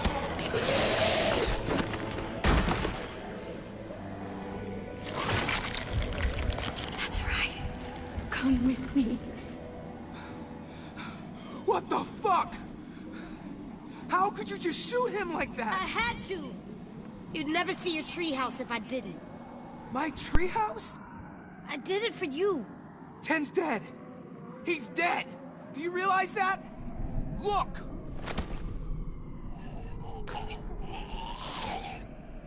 He's gone. Because of you. AJ saved your life, Louis. 10 was gonna get you killed. So what? We just cut him loose? Gun him down like he was nothing? I didn't want to shoot him. He was my first real friend. But he was messing up again, just like when he got Mitch killed. So I had to decide. Clem said I could, so I did. 10.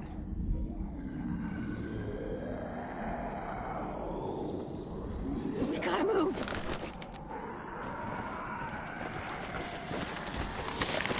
The monsters are gonna trap us.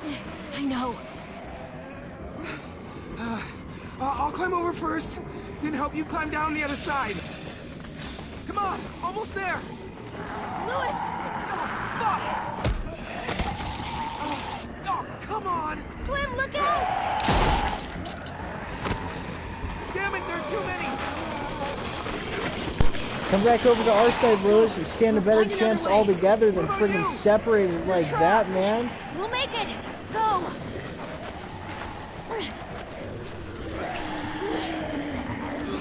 Oh, I don't know what button that is. It's behind my face.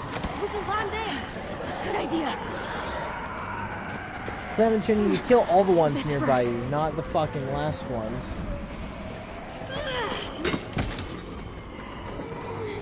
Clem! I got you. Oh, up in triangle, up in triangle. Fuck, dude! I didn't see it in time. That was my bad. I'm so sorry, everyone. Dude. Okay. Where is Rick in video game? fair point. I don't know where Rick is, but apparently somewhere else. And since the Whisperers exist, Herschel exists, Glenn exists, it's obviously a lot different, but there's got to be a Rick equivalent out there, right? I don't know who he would be, but there's got to be a Rick equivalent. Did you find out who it was? Jason was just bringing mail. Oh, okay. Sorry. Thank you. 10, you little... Oh, Carver was very generic. A cookie cutter, The Walking Dead villain. Okay. So, let me talk about that real quick. I'm sorry for anyone who's not interested in talking about that. A cookie cutter, The Walking Dead villain? What exactly would that be? Would that be Negan? Would that be the governor? Would it be the fucking weird Indian dudes from the Fear the Walking Dead series? Like, I'm trying to think of other Walking Dead villains. I would compare Carver to Negan, right? And, yeah, Negan doesn't feel very cool to me. I know that there's a time when I was little I thought Negan was a really cool bad guy. But I got older, and the Governor's my favorite Walking Dead villain, 100%, right? But, Carver feels like Negan. That's what he feels like. He feels like he's supposed to be Negan, but in this. And, obviously it's different. I mean, all the people would say, we are Negan, or something like that. You know, they would all claim to be Negan. And Carver didn't have shit like that, right? But that's the only Walking Dead villain that I can compare him to. You can't compare him to the Governor. The Governor was like the right amount of creepy, badass, cool, charming, cool. I don't know. I liked the Governor. But the Governor, I think, felt very unique and very cool, especially for a zombie apocalypse villain, right? Carver was generic, but I don't think he's the Walking Dead cookie cutter, because, I mean, you know, bad guy kills good guys. And that's about the extent of his evil, you know? He feels like Negan, but with the abrasive irrationality of the Governor. You know, without getting into talking about something different, I don't think that they were irrational. I think that they were wrong, right? If that makes sense. Like, Carver pushes that guy off of the roof, right? If I'm not mistaken, there's that guy is like the only guy that Carver kills, other than the people when, you know, he's holding everyone hostage, right? He will shoot people if you keep shooting people. But if you don't keep shooting people, he doesn't keep killing people, right?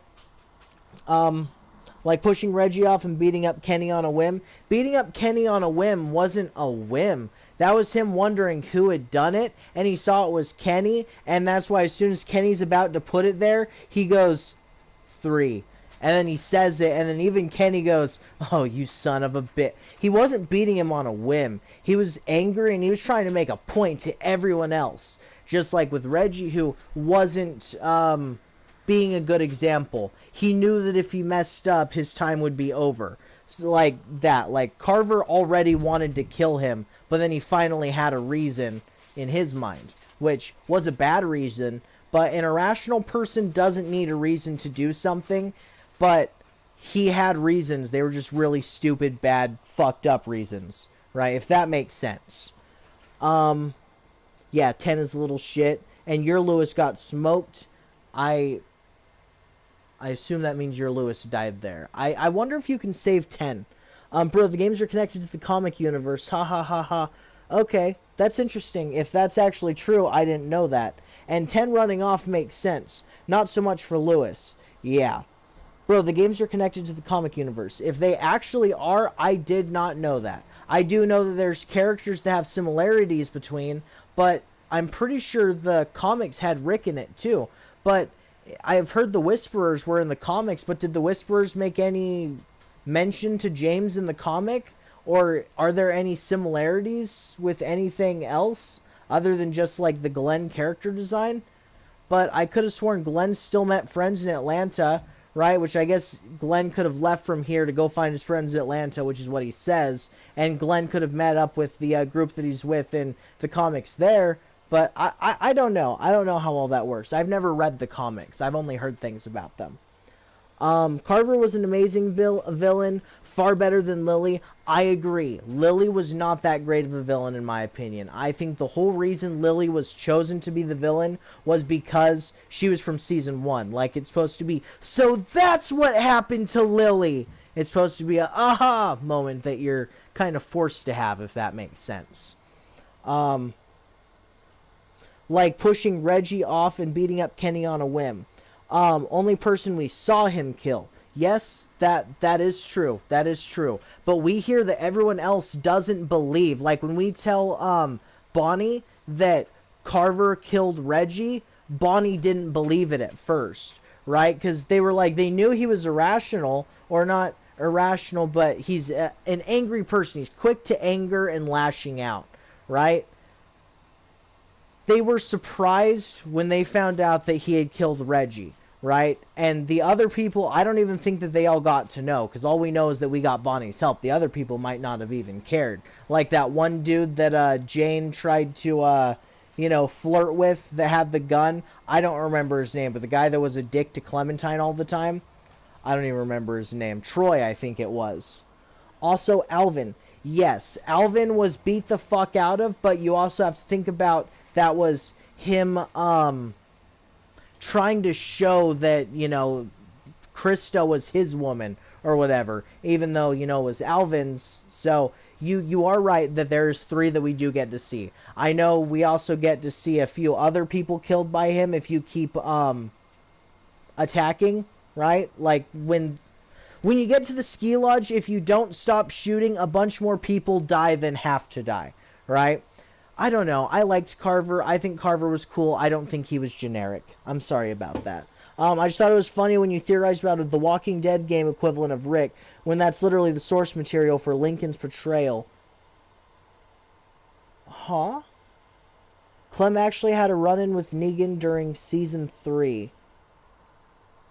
Carver was originally supposed to be Negan, but it was hard to work into the comics canon, so they retconned it. By the way, the game is canon to the Robert Kirkman comics. Okay, Clem actually had a run-in with Negan during Season 3. I don't know if Clem's run-in with Negan during Season 3 was in the thing, is in the game we played, or if it's in the comics or even hinted at. I don't know, but that's interesting. I didn't know that. I've never read the comics, so I obviously don't know.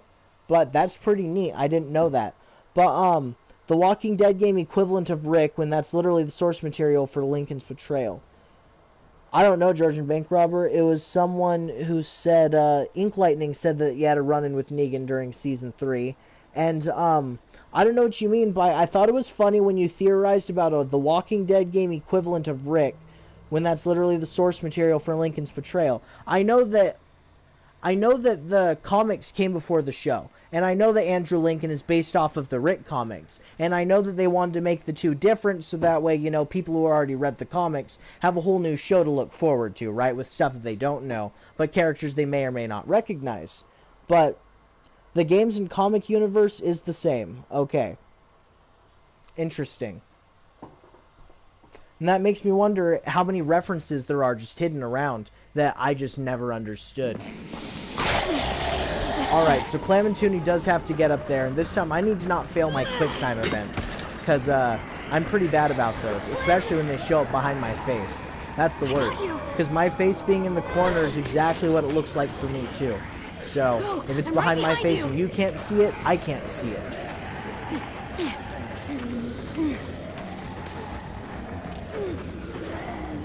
Come on, Clam and Tooney. Yeah, grab onto AJ, the friggin' 5-year-old.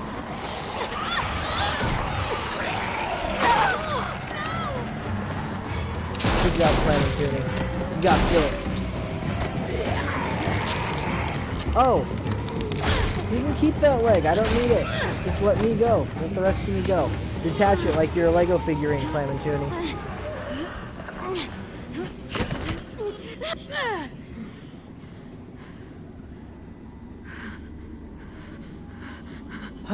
Poor Clam and Tooney. She got bit.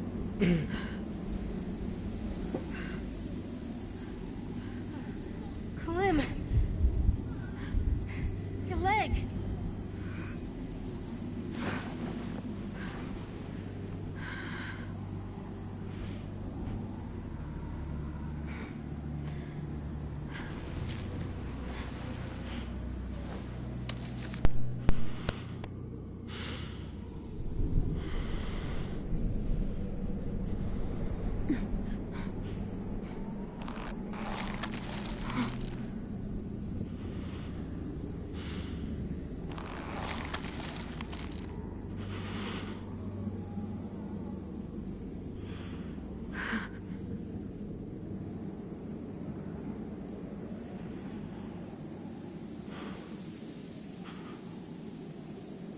I got bit.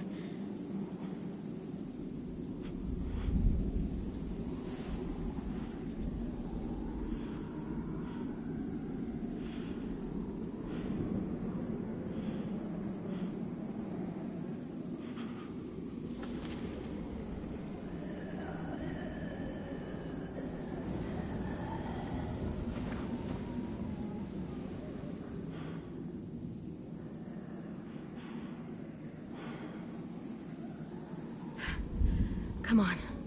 We can't stay here.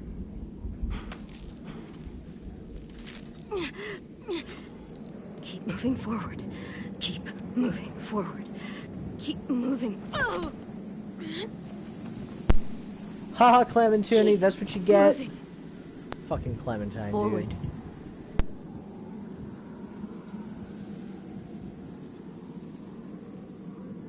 Forward.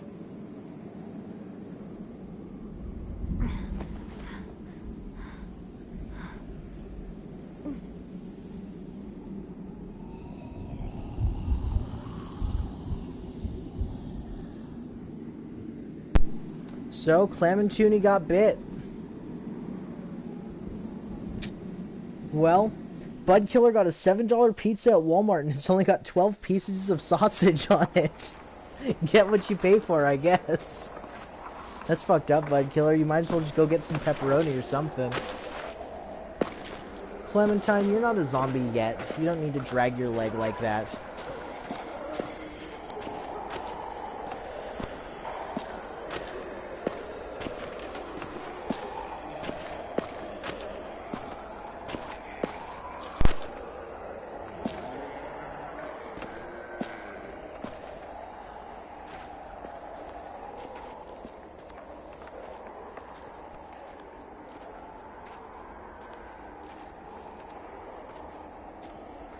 Hey, I love you.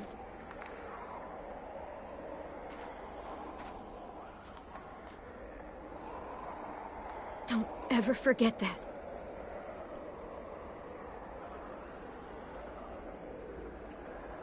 I love you too, Clem.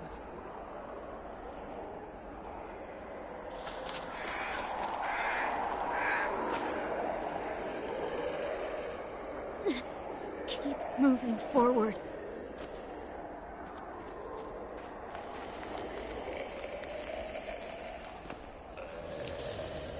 Look! James's barn. It's empty now. We'll be safe in there. I didn't realize that's where we were.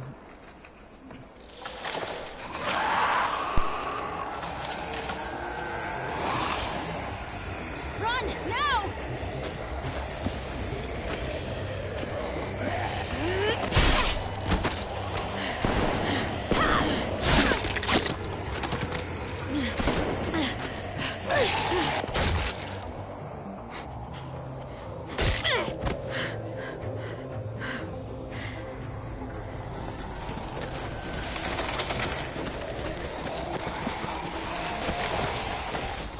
Move! Go, AJ, run! I'm right behind you.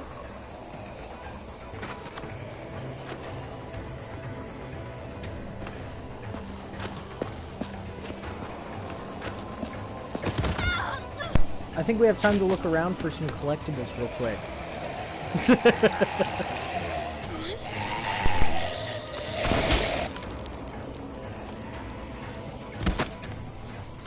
Come on, Clem! We can make it!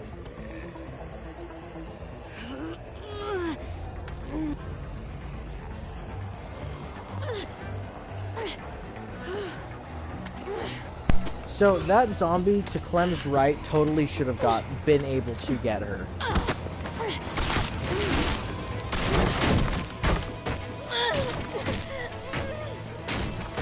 Bye, Clayman Doodle.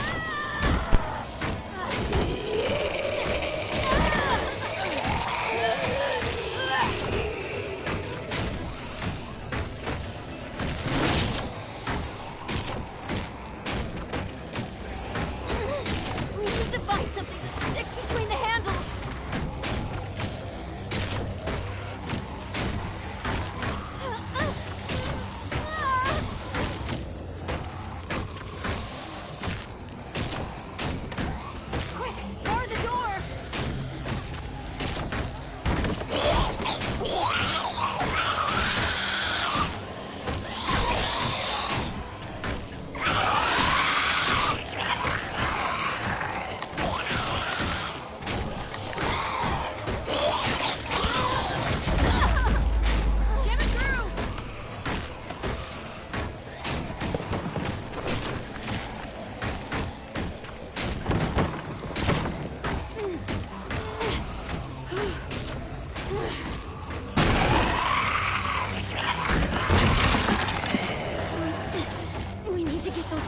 Almost.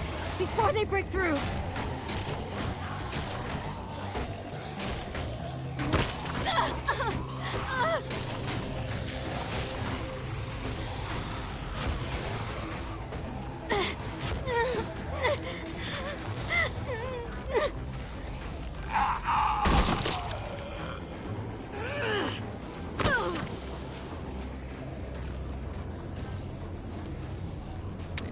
Cover me.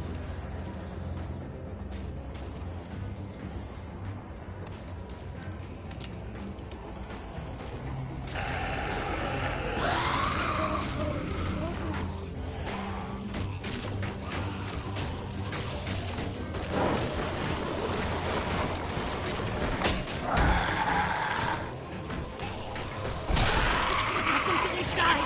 Hurry!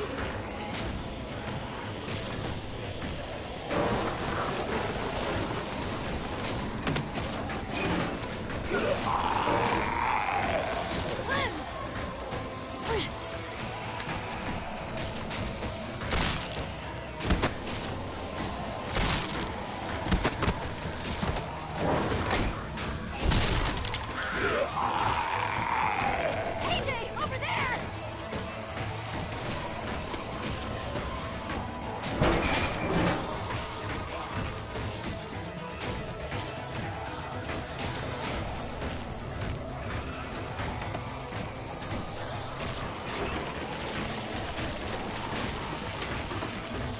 Hurry, AJ, cut it!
Let them get inside.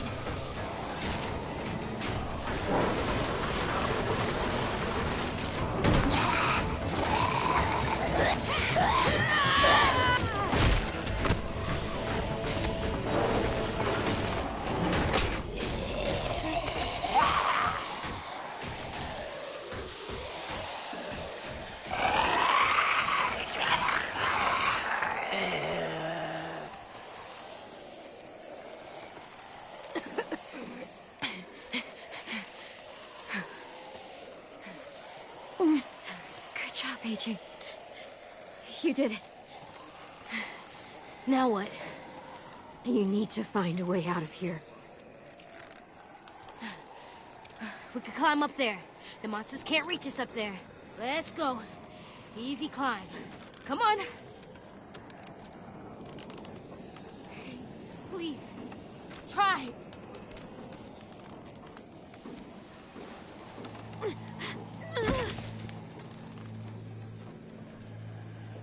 You can't give up. You can't give up. I need you. I need you. Oh, come on, kid. Don't be upset. This is just what happens sometimes. But it wasn't supposed to happen to you. My little goofball. It's Alvin Jr. You'll always be goofball to me. Hey, look at me. AJ, please.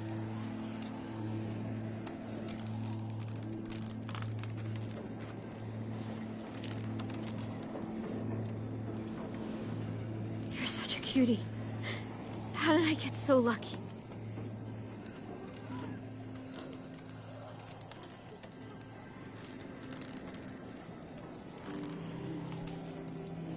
Gotcha. Please, don't be silly right now. Not right now. Please. Hey, there's always time to be silly. Not this time. Always means always.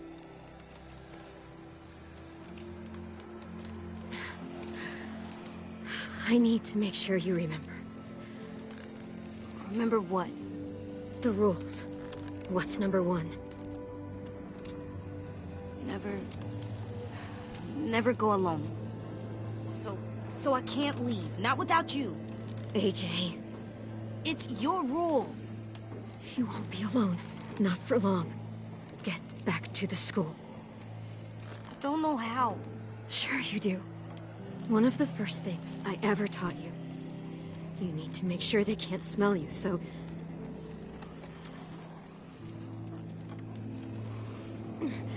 Grab that axe.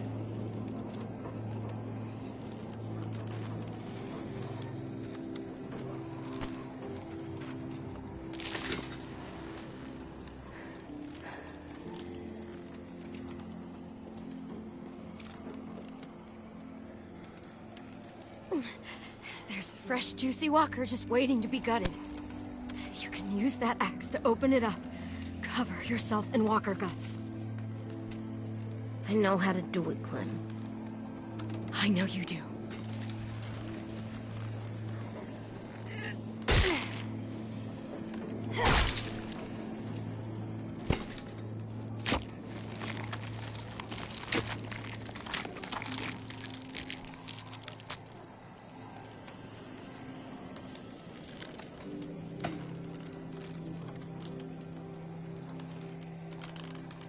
Next rule. What do we do when the monsters come? Clem. AJ. Shoot them in the head. Got any more ammo? There isn't any more. Okay then. Fuck. And the last rule. I want to stay with you. I know what'll happen. And I don't care. I don't want to go. I just want to sit next to you and... stay. Like that monster couple from the train station. Even if someone kills us later, we'll just sit for a really long time. Please. Oh, sorry, kid. But no. I have a job for you. I need you to get back to your room. I need you to sleep in your bed and have friends and grow tall. Taller than I ever was, I hope. I need you to live, AJ. For me. That's your job now. Okay, Clem. That's my job.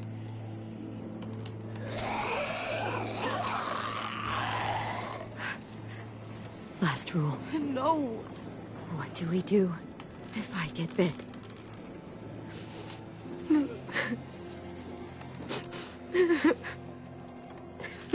Are you gonna make me say it?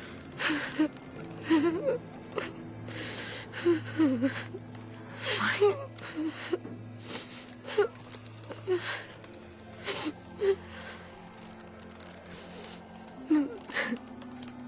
AJ, you have to kill me. Don't let me become one of them. Be a good boy. Kill me.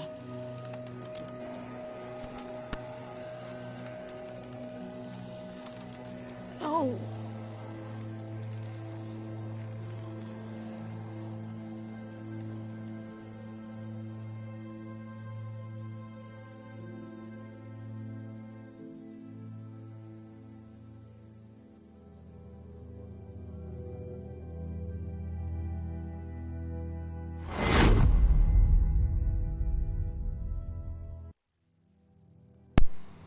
anyone who's seen this before, shh. But from what we've seen, we will go. Sorry. Words cannot describe how angry and upset this next part makes me. The peakest scene in the series, I have to admit. Literally played this last 30-minute segment in tears. I think my emotional reaction is what makes Season 4 my number 2 spot. Just checking your options on that leg, huh? That is exactly what I was doing. When I was messing around right there, I was just trying to see if that was an option. But nope, which it should have been. Fresh, juicy Walker, yeah, the way Clementine describes it was pretty funny. And yeah, I always think of Let's Game It Out whenever Josh goes, that's just what M's are to me. And no, don't go with Katja. And this shit hit harder than Lee's death for me. You know, guys, this scene did make me tear up, as did the scene with Kenny dying, and with the scene with Lee dying. Lee and Kenny, those ones had me actually crying.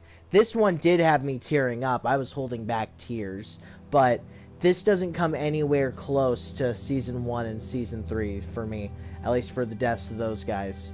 The thing that also was heartbreaking for me was the end of Season 2, when when Kenny tries to go without you. That also makes me cry. But this, it doesn't. It makes me a little bit sad, but I don't know. It just felt like a really pass the torch moment. Like, what was the point of Clementine getting bit, right? Like, Lee had the same issue. Why did Lee have to get bit? But then you realize Clementine was supposed to be the main character, so that was how they got rid of Lee, which, again, I was unhappy about for a long time. But when you realize that Clementine was supposed to be the main character, and Season 1 is just the setup for the rest of the series, it, makes it take a different shape, in my opinion. But, yeah. This scene is sad, but not nearly as bad as the other ones. There's going to be a big hole in her cap now. Okay. But Kenny's death was laughable? Really? For you, Kenny dying was laughable? That's fucked up, man. Like, yeah, his death animation was not very good. It didn't have a whole bunch of lead up to it. I understand what you mean by the laughable. But in terms of what's going on right now, it just feels like from a writing perspective, they just wanted the whole series to go in a full circle, right? We'll see a bit more of what happens as soon as we push play, but as of right now, this is just supposed to be the series, starting with Lee, going on to Clementine getting AJ just like it was just randomly passed to her. She didn't take AJ as her own. AJ wasn't her baby, just Kenny dies and she has to take care of AJ on her own, right? But then she has AJ, and then now it's about to be AJ left all alone, right? And it's just going to go back in a circle with AJ gets someone else, and it just feels like it sets that up. And I feel like that just kind of takes away from the whole losing the person who is there. And again, this is looking at it from a writing perspective, not a story perspective. From a story perspective, not looking at how they wrote it, the thing that takes away from it is my already feelings about the season, where it feels like it's trying to wrap things up and make you have a lot of aha, like so many emotional points, but those intentional emotional points don't get me because I see that it's supposed to be emotional. It's like when you watch some people die in a show and you're like, man, I saw that coming, I dealt with their death long ago. This kind of built up to that. I won't lie, I didn't see it coming the first time, but when you do see it happen, then it makes you realize, oh, it's just trying to start a cycle, right? Or perpetuate a cycle, whatever it would be. So, yeah, we'll continue with this. I just want to say, it is not exactly for me. Kenny's death was laughable. Old mate forgot his seatbelt. Rip. That's a good point. A specific different part of... Okay. Okay.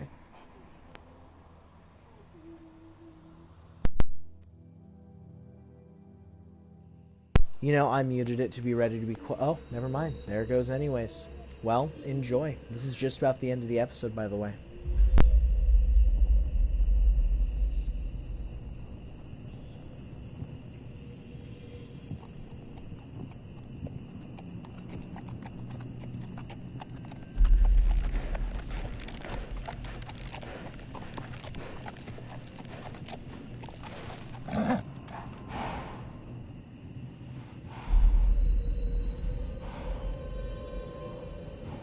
AJ. I'm coming.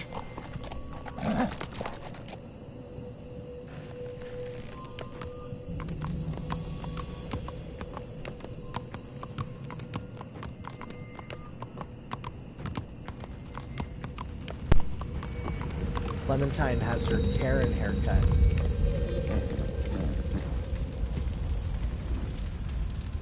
Fort McCarroll. No.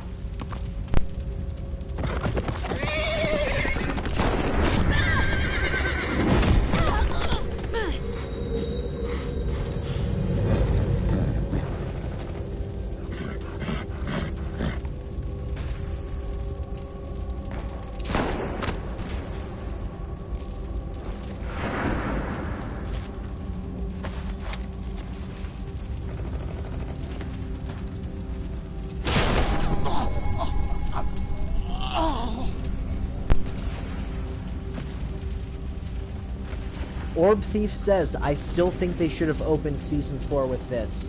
Yes, I agree with that so much. Like, that would have made everything so much better if this had started out. It would make it to where it didn't feel like it just ignored all of Season 3. I'm looking for a boy.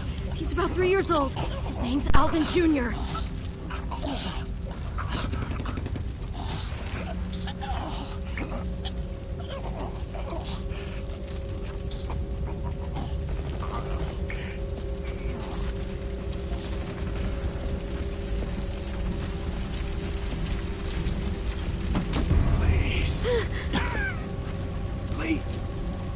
Please kill me.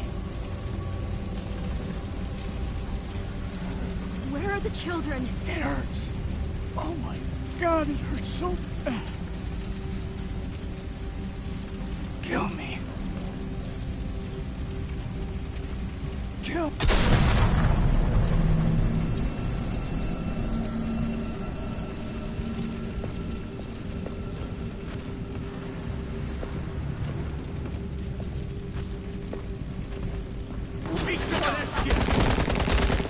Another one?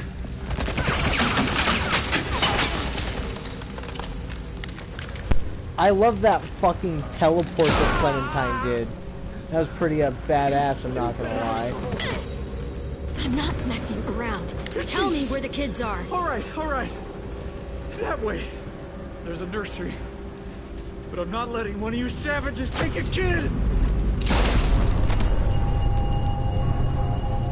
So it seems like these people are trying to protect the kids. I mean, you heard him. I'm not letting one of you savages take those kids. So, what do we think is going on here?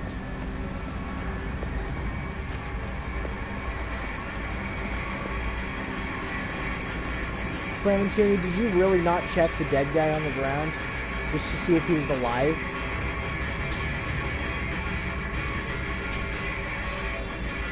Anyone who doesn't know, that's Clem and AJ's car. I think.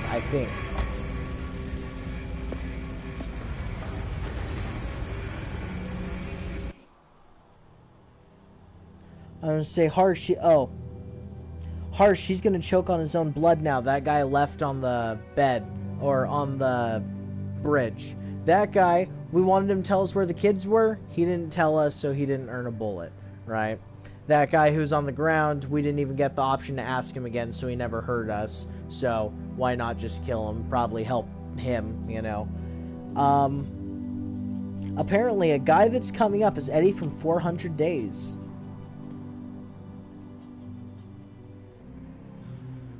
Okay.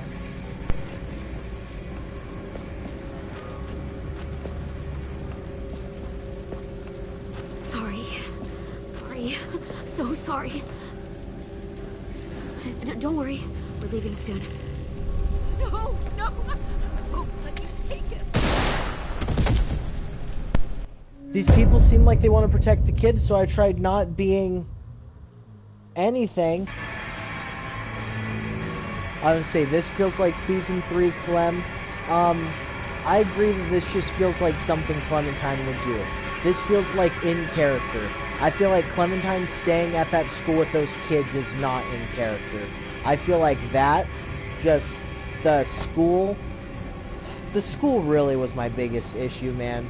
the way the kids are the main characters, and there's no adults there except for just only as the bad guys. And I mean, I can get it, but also the lack of choice in how things go down. I don't know. But this one will shoot this time instead of trying to let it survive.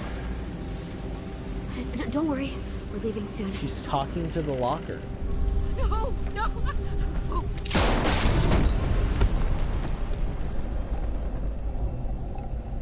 It really makes me wonder.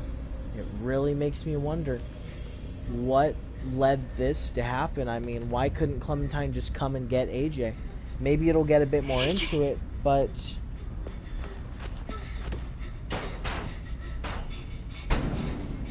you say both season 2 and 3 were worse in the lack of choices? I don't feel that way. I feel that season 2 had some really good choices. We'll have to talk more about that once we're not in the middle of something, but I disagree with that wholeheartedly.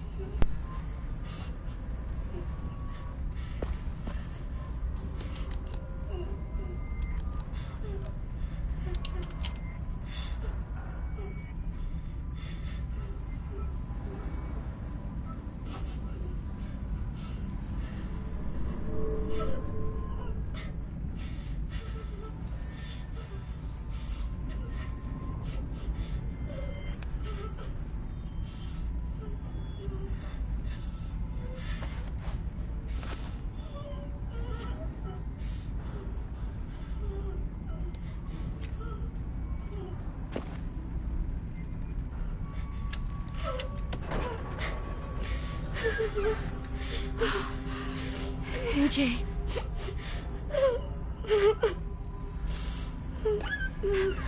It's me, Clem.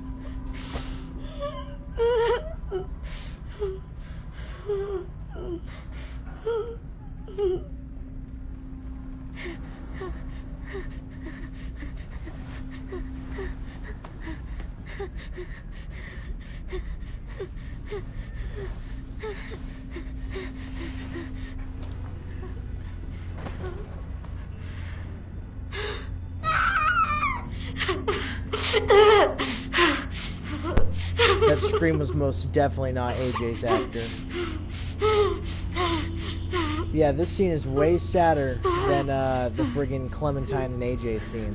I mean, I guess this is a Clementine and AJ scene. The one we just saw, this one's way more sad. This one I did forget about. I remembered the other one, but this one I forgot about. And man, this scene does hit pretty hard. Just the sad AJ, man, just a sad child dealing with that. And he just saw the person who was taking care of him murdered. And right now, this is painting Clementine out to be the bad guy in this whole scenario. They called her those savages. That one guy said, I won't let you guys take the children.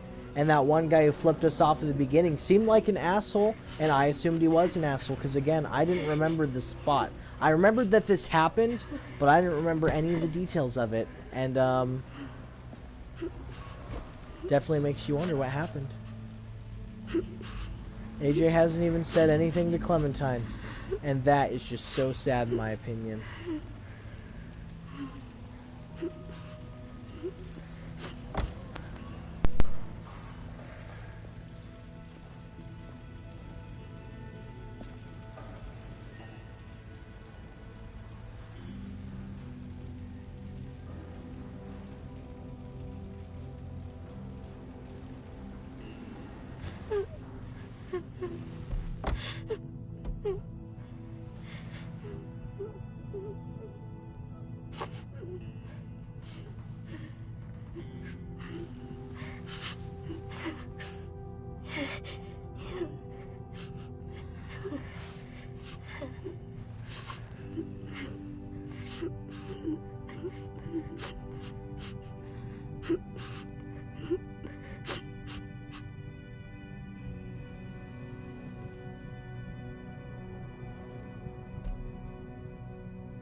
Okay, now, where to?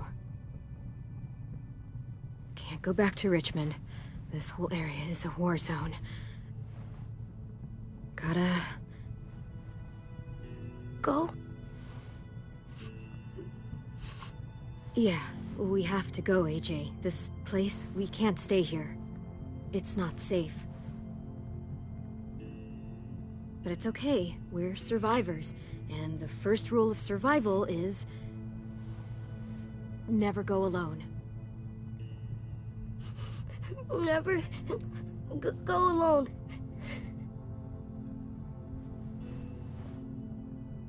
Clem?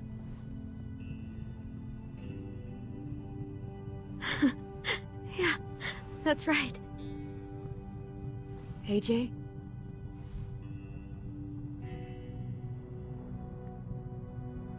I've really missed you. So much. I know where we'll go. We'll go find ourselves a new home. Together.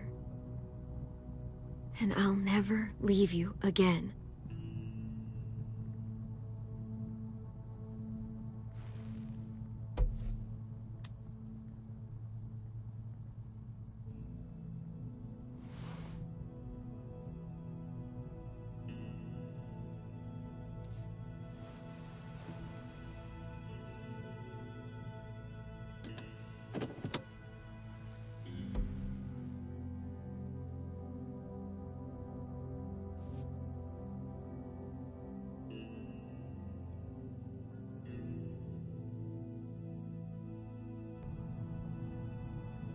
So we just saw Clem and Tooney get AJ back.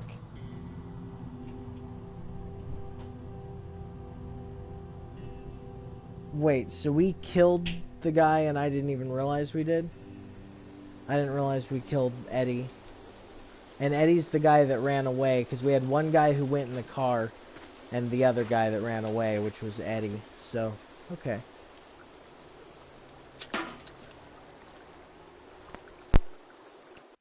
Before we get into that, I should go over comments, because these comments pertain to just before, and this goes on to whole new things. Both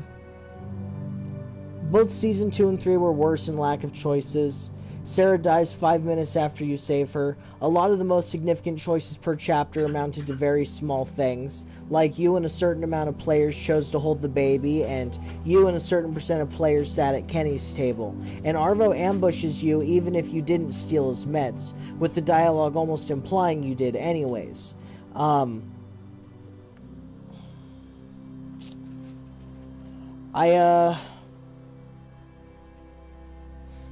I get your point, okay? I can't think of a very good rebuttal at the moment. But, those little choices seem to shape the characters more. It makes the characters more relatable. Puts you into more situations where it feels like you are a character living in the apocalypse, where you're making choices just around the people that are, you know, nearby you. Even though those choices, I admit, those choices that they show at the end are pretty small choices, right? But I like to think of it as those little choices, I don't think they actually affect it gameplay-wise, right? But those little choices, like choosing whether or not you hold the baby the first time and then seeing how Clementine goes, that's building Clementine's character, right? You can I choose the Clementine that does hold the baby, the Clementine that's excited to hold the baby, because that Clementine, I chose them before I even saw the later seasons, but those choices feel like they shape who Clementine is. You can choose to have her be a Jane, right, where she hates Kenny and all of her family, and she still ends up like this, right? So I get what you mean about how the main course of things don't change, but I think that it changes the player's idea of the character. Those little things like that, and Clementine putting bugs on Duck's pillow, and then her talking about how she regrets it later after Duck's bitten, because she just felt so bad because she made fun of him when, you know, he's dying now, right? And all those things make her sad. She's worried about them.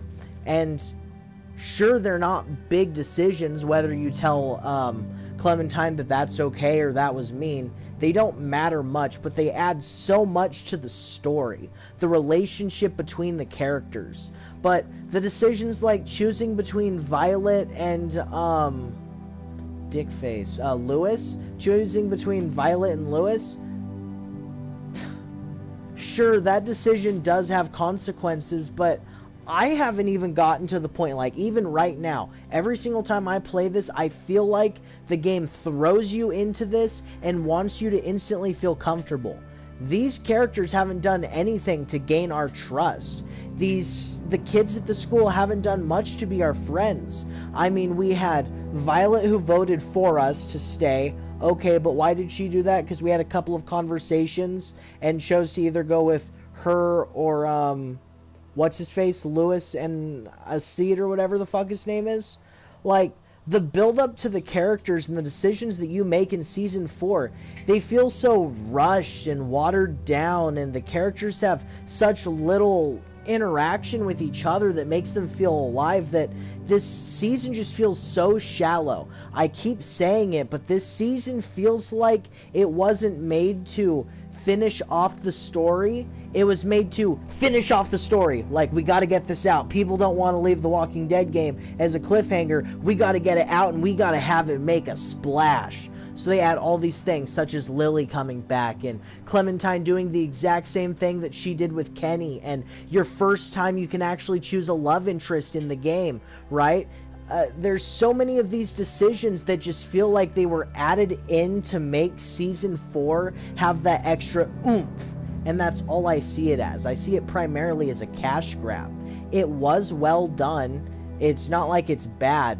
But these things that they want to impact you, it just feels so much more shallow than it does in the other ones. The characters that you're supposed to feel bad losing, like, the only 3 characters that we've had any past with this entire season, right, is AJ, Lily, and Clementine. There's the only 3 characters that, I guess, obviously the guy that we just saw, you guys were talking about, Eddie, or whatever, but that doesn't feel the same to me. Like, he was a very minor character that I think had the one appearance that you guys were saying from 400 days. I don't know. You just can't convince me that Season 4 is super good, because it just feels, not the same as the other ones. Season 3, I have the same issue with, but I feel like by the time you complete it, it's trying to show that Clementine is going through a change. Like, this is when Clementine literally reaches her female puberty, right? So when she has to deal with pads for the first time, that's something they point out, that it's silly and a little bit uncomfortable, I guess, but it shows that Clementine is going through a transitional period. Just like in the first season, where you go from Clementine being this carefree child, I say carefree, but she wasn't carefree, she wasn't Duck, right? But she goes from being this sweet little girl to the girl in Season 2 who is still a sweet little girl, but she's not the same little girl that was up in the treehouse. And having a different male main character that supports her, when I feel like if it was a male character, the female characters would be a lot more important. But Clementine being the female main character, I think that having father figures show up is a lot sweeter. Like The Last of Us, the first one, would not have been nearly as deep of a story if it wasn't for Joel being, you know, Joel, who had lost his daughter, grew to not want a daughter. I don't need to spoil that story for you, but that's all in the beginning, and eventually gets Ellie, right? I feel like it's got the same sort of relationship, the father-daughter thing, not essentially with Javi and Clementine, but there's still that same sort of connection that he has being the male figure that she keeps looking to. And I know it may sound silly that I keep saying the male figure, but The Walking Dead's female characters tend to not be that great. Carly was cool.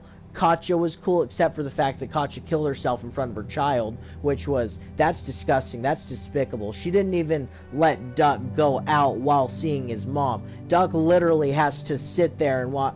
Katja is a good character, I think. I think she's a good female character, but the majority of the female characters that we get that you're supposed to like and stick around are Violet. You have, fuck, who was the bitch who was with Alvin? I don't know. Sarita was also cool. She was nice, but then you have bitches like Jane. And then, there was that one girl, Ava, I think it was. I agree, Katja was a coward. She did not have to do that. Yeah, I'm sorry for going off so much there, especially when we're so close to the end of the game. But I have a lot of things that I don't like about Season 4, and I just wanted to point out that the way they did it, I think it fits the story they were trying to portray, and that's why so many people remember this game as so well done, so well written with such good characters, is because of, just like The Last of Us, it was well done, it was well written, and it was put together very well. I think there's a difference between poorly written and unlikable. I do agree with that. That's what I was trying to say with this, is that this is poorly written. Not poorly written, but rushed written. They were trying to force something on you.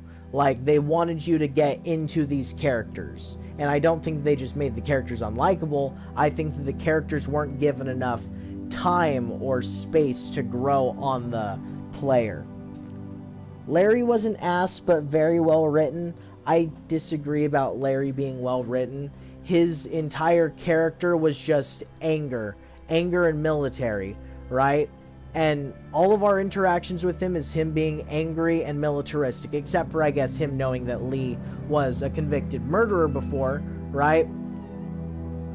But I don't know. I don't think Larry was well written, honestly. And Ava had a really hilarious death scene if she was the one marked for death and not Trip. She gets to the overpass and gets jumped behind by a zombie and falls to her death. David scream and goes, "Fuck, god damn it, no," and then grieves about 10 seconds. Yeah, that... I didn't realize that that's what happened. But, yeah. I don't know. Not really. You see him show a softer side when Lee opens up to him. I did a playthrough, like, in my personal... I think I've said before, Season 1, I've played through multiple times. And there's not been a single time that I've seen a softer side of Larry. Even if you're on his side, he still fights with Lee all the time. If you give him food and everything, you know, when you can, pass around the crackers or whatever you get, and give it all to Larry, Larry still treats you like shit no matter what you do. Sure, he can have a less douchey side, but Larry isn't likable, which I agree with you.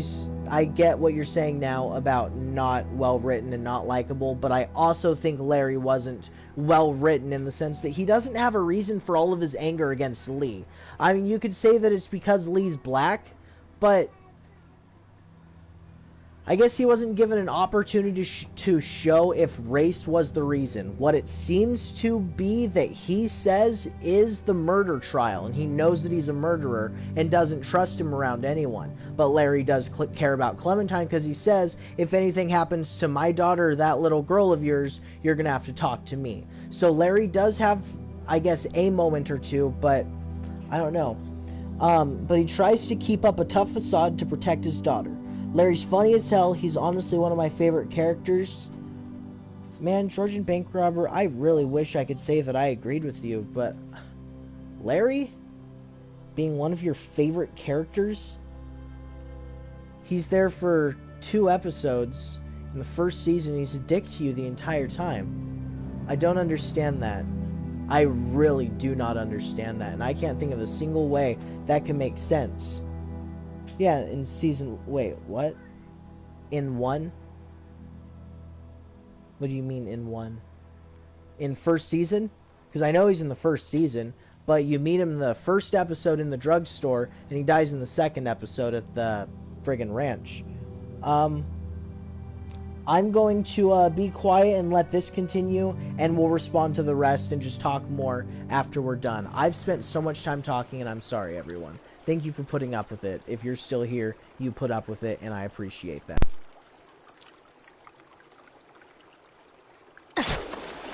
Gotcha.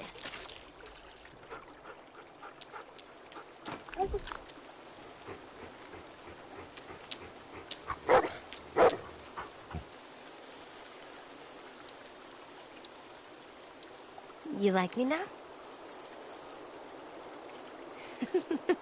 Yeah, you like me. And I like you too.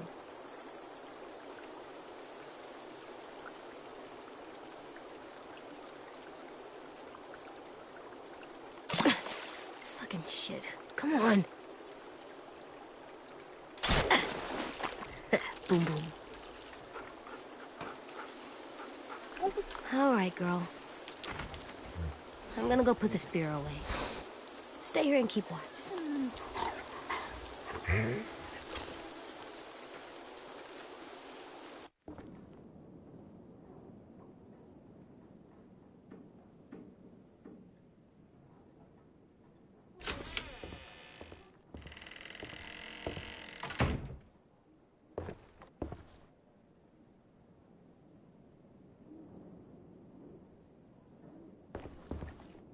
So I'm only going to take this right here because we're nearing the end. We'll look at some things while we're doing this. It's getting kind of cold. But I'll bring some sticks and stuff next time. But Georgian bank robber says, the governor was a bastard, but still is high on many people's list. The governor was amazingly written. The governor, the first time you see him, we see, what's it called? It's Andrea and Michonne in the woods, right? If you're talking about in the comics, I have absolutely zero idea of anything in it, except that Michonne scoops his eye out with a spoon. My brother showed me that spot. But all of my Walking Dead experience and knowledge comes from the show and the Walking Dead games. Right? I've never read the comics. So if you're talking about the governor from the comics, I don't know. But in the show, I know he was super popular because he was amazingly written.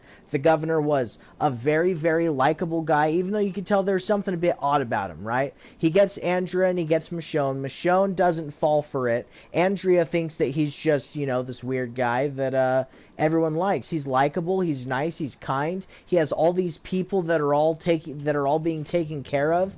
Everyone seems happy. They have kids there. They have like little they have little events that they do, right?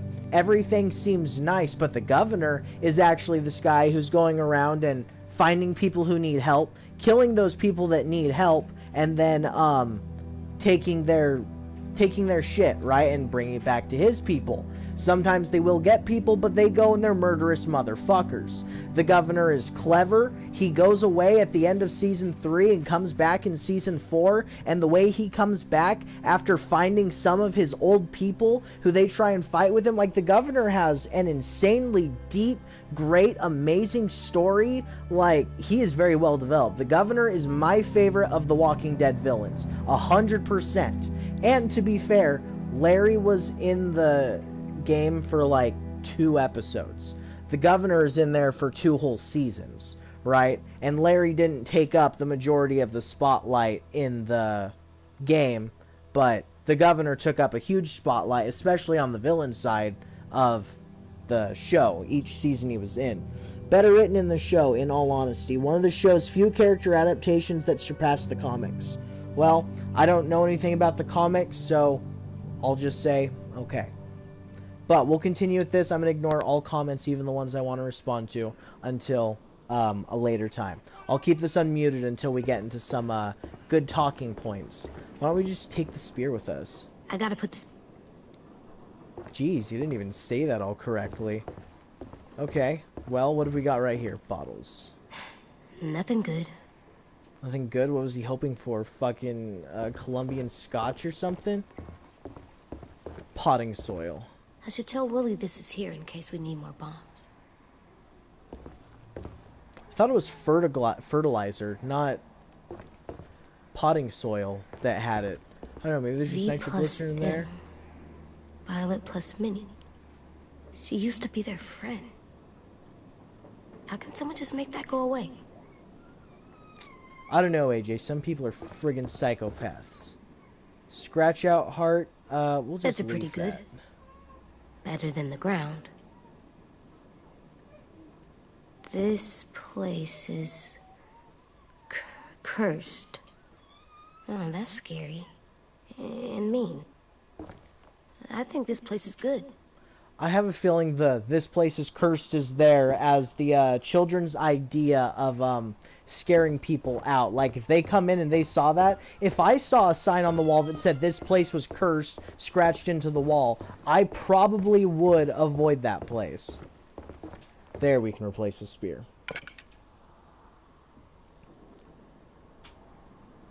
Dude, awesome is live stream, like looking at movie, not video game.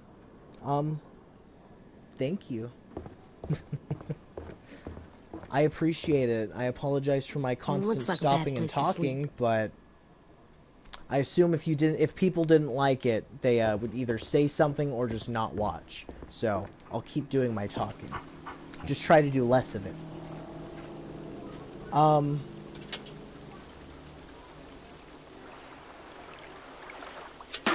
I forgot. Is that it?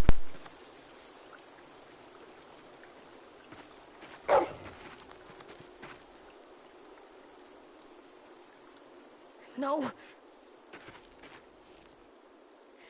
No, no! Yes! Good girl! I love that the description is, it's wet and smells bad. Uh-oh.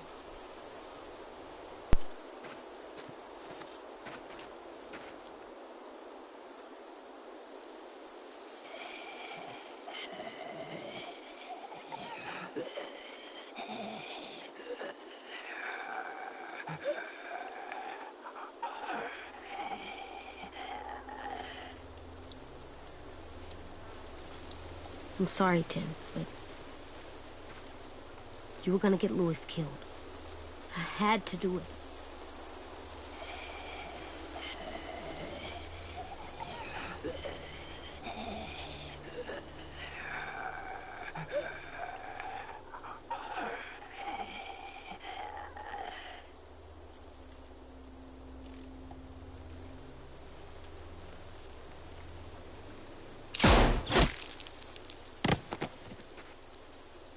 Sorry, Tin. I know. Me too.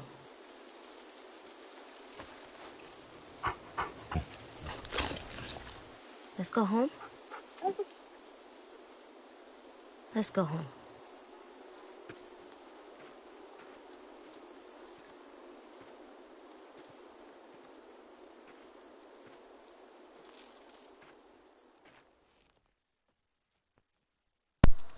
His time was short, but still appreciated by many for the dynamics it added to the motel group. Characters don't need to be in the center of the spotlight. I agree that characters don't need to be in the center of the spotlight. I also want to say real quick, the Georgian bank robber, I appreciate that you are keeping the conversation going. I really do. I appreciate that you're not just keeping it to yourself, worried that I'll disagree, because it seems like I will disagree, but it doesn't mean I don't respect and appreciate what you're saying. I do appreciate the conversation, because I never thought of it that way. I do disagree. I don't think that Larry brought something needed to the motor inn that was already starving, but he definitely didn't help things. So, I don't know. It's like putting salt on your caramel. Some people love it because of the contrast of flavors, salty and sweet. I fucking hate it. If I want caramel, I want caramel. I don't want salted caramel. Right? Here's silly baby making noises. Now we'll be quiet, but I will respond to comments when we're done. Sorry.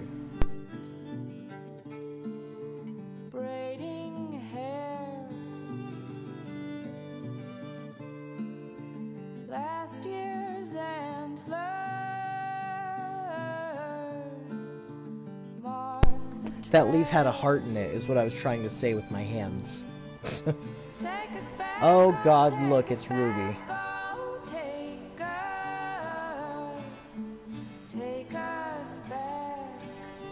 Well, we can see that they are outside the gate. They're not all just stuck in there. And one of the things that I do appreciate about this season is that when they did AJ, whenever you make his decisions, it's a different style, right?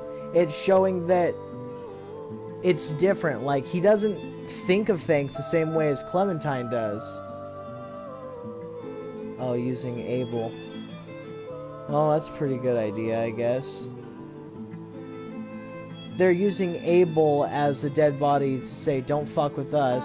And then, yeah, he's just, you know, it sends a message. A pretty good one. And also, how close that bucket is to AJ's legs and to the floor, I'm surprised it's not dragging, especially right here. The bucket should be hitting those rocks. Oh god, Mr. Peter jumped out. There's our friend Louis. As we walk through the door, what do we see? We see a giant rock and some overgrown grass. Calling Rosie. There goes that there dog.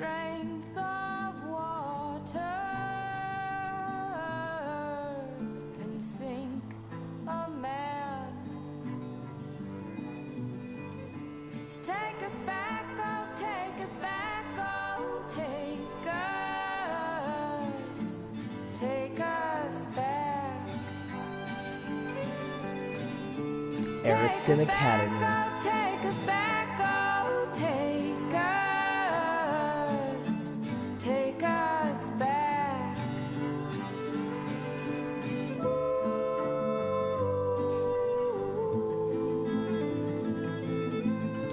So, we're just waiting for this to go through because it's getting to a big point and I don't want to be talking when it's going to be over so quickly. Because after we're done, now we'll continue. We see AJ, we see Lewis, we see one of the horses. Apparently Ruby saved the horses. We see Ruby and Asim getting along. We see Willie run over to, oh, Rosie. I thought he was running over to AJ.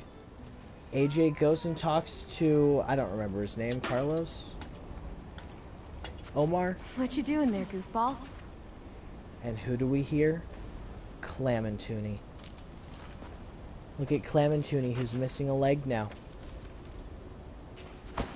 Whoa, easy there. You're out of bed. You're walking. And you had wood arm legs. Crutches. Crutches. I found your hat. It was in the creek down by the shack. I thought I wouldn't get it, but Rosie jumped right in and got it out of the water. It's all wet now.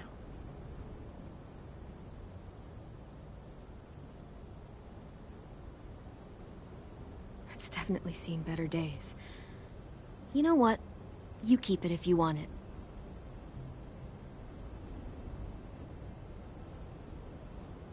I'll put it in our room. I have a surprise for you, too. Come with me. I want to show you something.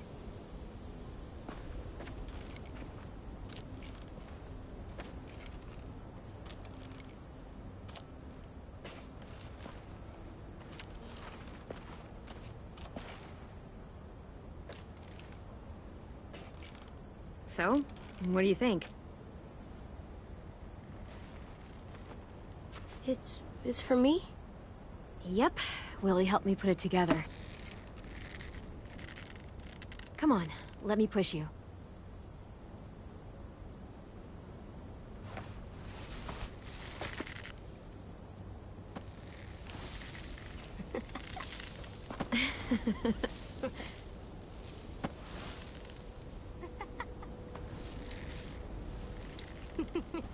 Did you ever get to swing when you were smaller? Yep, sure did. A long time ago. Food's ready, come and get it!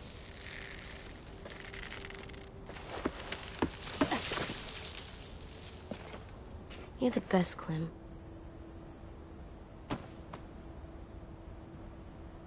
It's gonna get cold! Come on, let's go eat.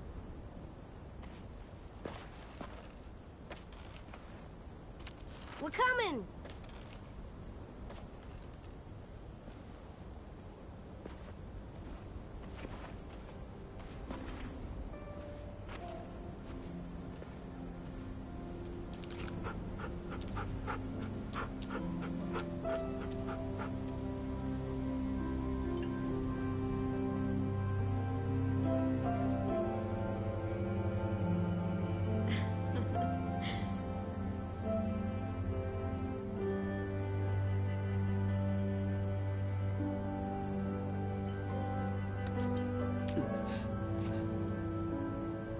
That's a waste of food.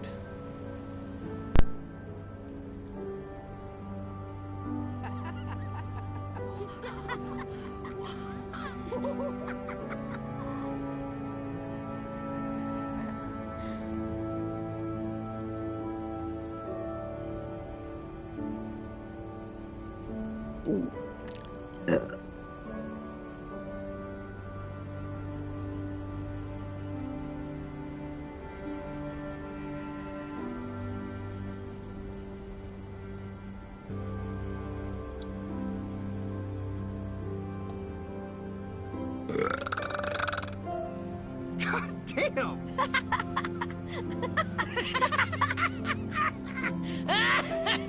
Hey, Jay. What? It's good. Seconds, please. Already? You even taste that?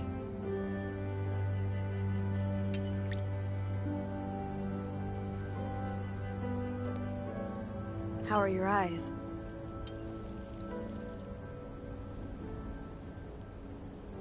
Between my batch and your stump, we almost make a full pirate. Arr. I wanted to wait till you were up and about, but how I behaved on the boat, it was really unfair. My head was so messed up by Lily and Minnie. I was so wrapped up in my own shit. It's okay. You went through hell in that boat, and I let that happen. I'm just glad we got you out of there.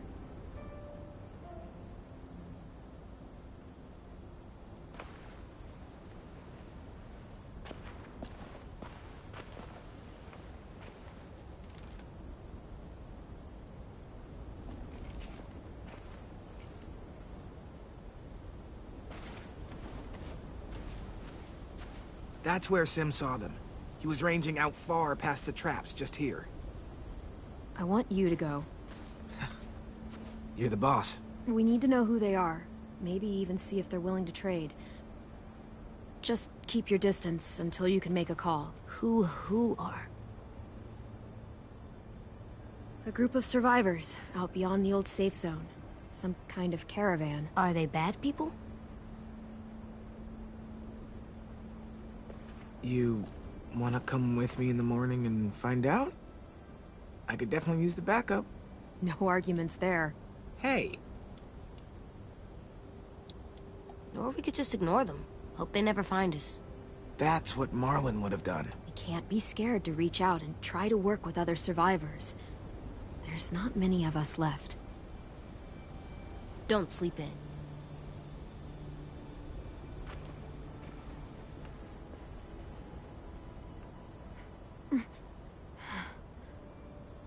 You okay? Just getting tired. Hey, walk with me a sec.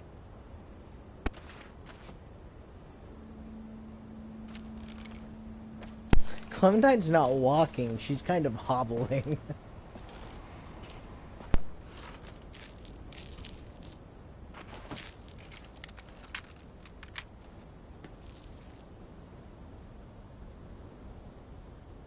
Gotcha. Sorry. It's okay. I stare at it too. If it was just you and me alone out there, and I was like this, I don't know if I'd make it 2 weeks. I'm gonna need these to go anywhere. And if we ever had to run, it wouldn't be pretty. It's okay. I'll make you a new foot. Oh yeah? There must be a foot-making book somewhere. I'll ask Willie. Okay. Find me the foot book.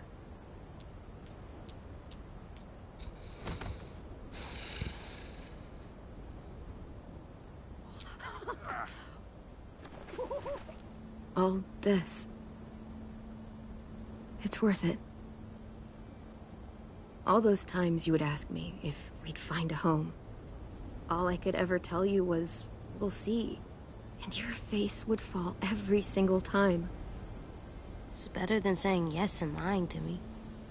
And that's what I told myself. But you want to know something I didn't tell you? I never had a plan. I never knew where we were going. I never knew anything. I just fought and fought and fought and hoped you didn't notice. Hoped we'd find something before you did. Did I do a good job?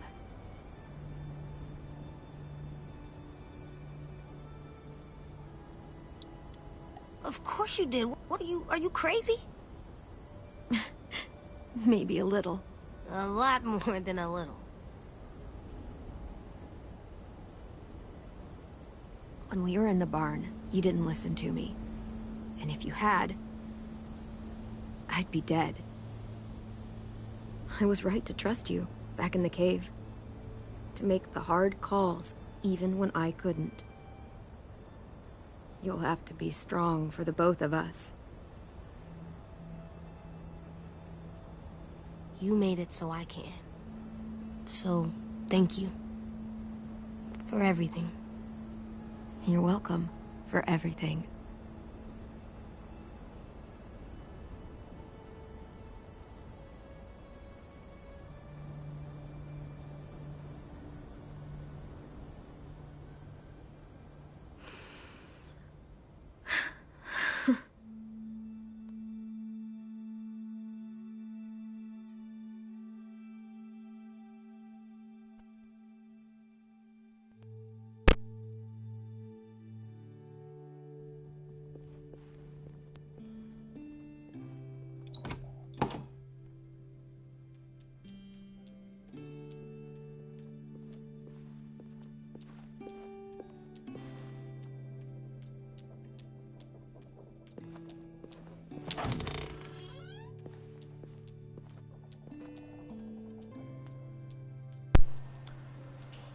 Well, now it gives us the still not bitten team.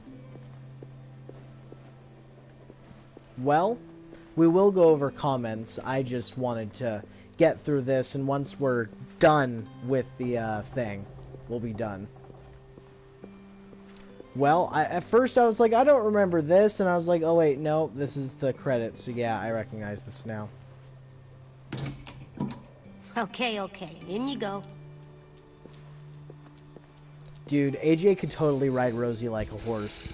Like, 100% he could. Alright, we're gonna interact with everything. And then once we're done, we'll read all the comments, and once we're all done talking, then we'll end the stream. But, for now, we have part of a skull. That looks like it tastes bad. I won't lick it. Don't do it. I won't. The dog's like pussy. Look at the sketch toy. I don't know how this works. 'Cause you're crazy, AJ. This seems like really hard drawing. For me, etch sketches are fucking impossible. Best I can do is a couple of rectangles. Okay. Place the crystal. What have we got to say about this here crystal? Looking. I wonder if it has magic powers. It does, AJ. You just gotta lick it.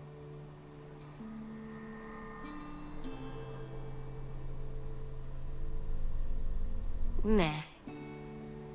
I like that he does that without you even deciding that. Like, that's one of the things that AJ is, that AJ does.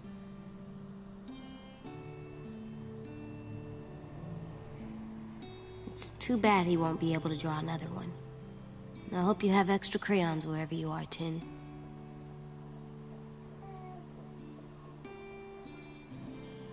You know what? I'm a great artist. You hear me, Rosie? Oh, great. Well, that's looking at all the pictures, except for that one up there that it's not letting us directly interact with. There's AJ's bed that has all his new toys. Calypso Cauliflower. He has hey Beat there, Nick, Alvin Jr. You Disco ready to Broccoli. rock?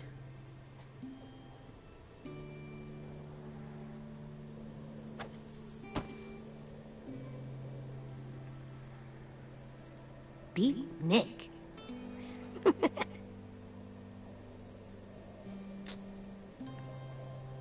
You're so cool, Disco Broccoli. Like, the coolest. Even if I could eat you, I wouldn't do it. You're too cool. Clem never explained what is disco.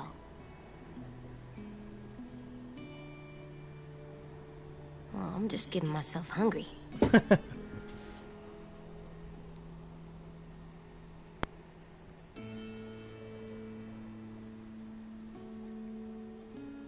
Can you see through those?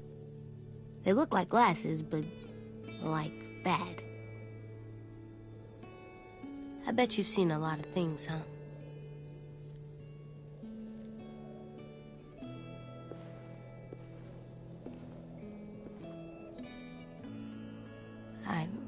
I've seen things you people wouldn't believe. Toy airplanes on fire off the shoulder of McCurl Ranch. I watched canned beans glitter in the dark near that one train station with a dead couple Clem tried to guilt me about. All those moments will be lost in time, like tears in Omar's stew. Time to die, Marlon.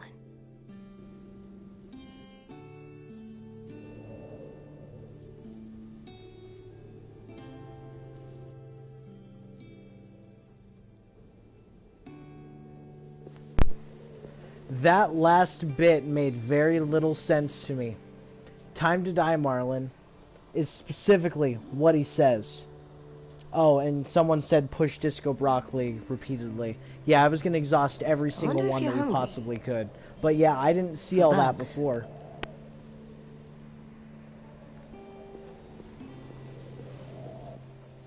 Go, Erickson! Crazy person. Crazy person, AJ. I still don't know why you say that. Go where? And then Rosie.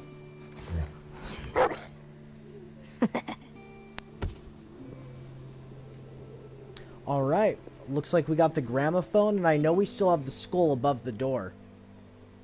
Louis explained how this works, but it still seems like magic.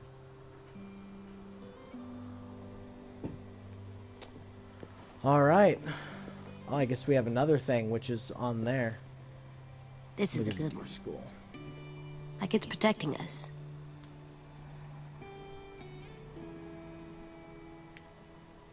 I didn't realize that we were able to hang James' mask either.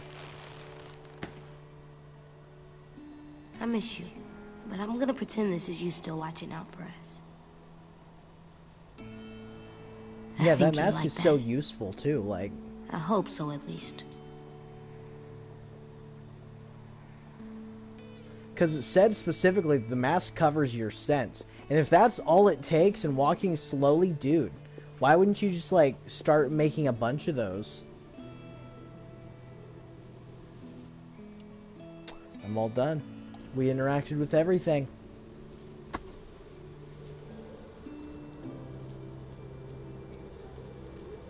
We talked about James a lot. It made the memories less painful. I'm coming. I don't know what that's from, if that's from something. Thank you for playing. And that, I think, puts us at the end. The end. And man, have we got a lot of comments to go through. While it still says there's 11 people, I would like to say please subscribe. And also, we have a Discord server that you can join if you go to the channel description. We got plenty of people. A lot of us here who are talking are in there. So, yeah, good shit.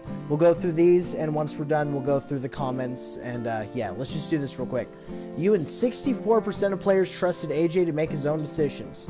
36% of players told AJ he wasn't ready. Okay. Telling him he's ready, I think, makes the most sense because... What's wrong? Like, AJ has made some decisions already, and it's not like he made horrible decisions. The only one that has even one slightly weird way to put it is that, sorry, I was looking at that, and I was like, wait a second, is that different outcomes of how they can turn out? Like, he just doesn't die? But anyways, great work today, thank you for the stream. We'll read those in a minute, sorry. You and 37% of players decided to add a treehouse. 41% of players decided to add a skylight. 14% of players decided to add a statue of yourself. And 9% of players let Lewis decide on the last flourish. Makes you wonder what he decides. You and 77% of players asked AJ to kill you rather than let you become a walker. 23% asked AJ to leave you and let you become a walker. Yeah, I would way rather be killed than become a zombie. You and 60% of players shot 10 after he becomes a walker. You and 40% of players spared 10 after he became a walker. I don't know why you'd spare him, just so he could come back another time. It's just a recap of what we just saw. 10 is dead. I think he can survive. I'll be completely honest with you, I really thought 10 could survive. Maybe I'm wrong, but I thought there was a way that 10 and Lewis both survive. I thought. Maybe I'm wrong, but I really thought that.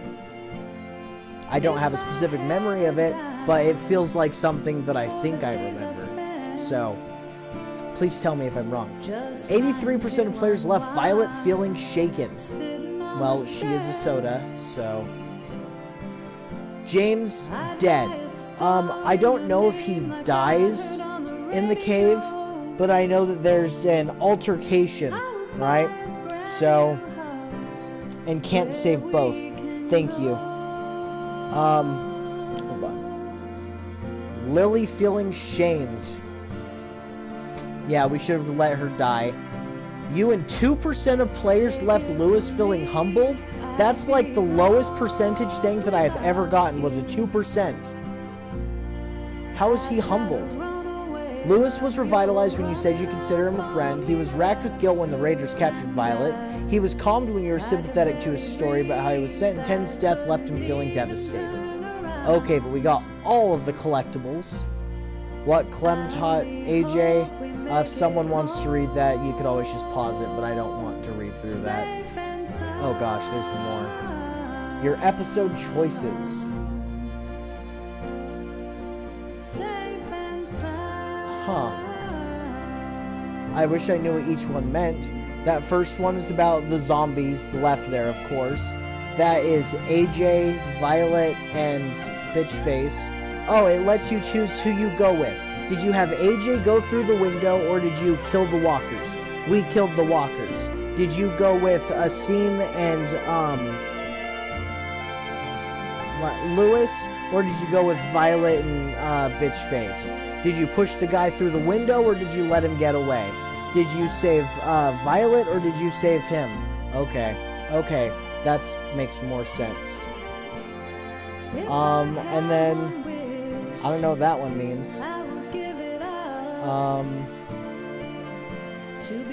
Oh, that's... Did you go with Rose, or did you go with, not Marlon, but that dude, that Mitch, on that one? And then who did you try and get with? We tried to be friends, because I did not like either of the love interests. And, oh, we saved him there. And that one was about who do we go hang out with. Okay. Season 3, did we let him turn, or did we kill him? We mercy killed him. He told us what we needed to know, and come to find out, he told the truth. There was no reason to make him suffer.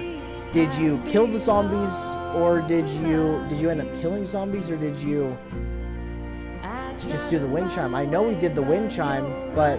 Oh, did you end up seeing it, fucking James's way, or did you do it your own way? We did it our own way. Okay, did you let AJ attack, or did she chop off the finger? We could have let AJ attack, probably should have, but that was bad. Did we kill Lily, or did we kill James? We, killed James, which was not good. I'm not happy with how that went. And then episode 4, we have the choices of... Oh, do they get Violet? Does AJ shoot 10? Or do they get, Lewis? Huh. I don't know if that one on the left is. Where it's AJ and Clementine, or Clementine and AJ? I don't know, but I think letting 10 die was probably the better one. And then you see AJ either shoot 10, distract 10, be there with 10 and be friends, or be there without 10 and, you know, not be there with 10 and not be friends.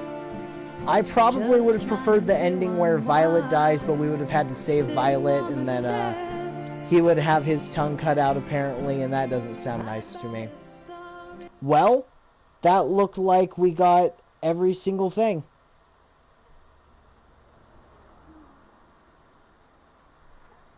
James didn't die in my game.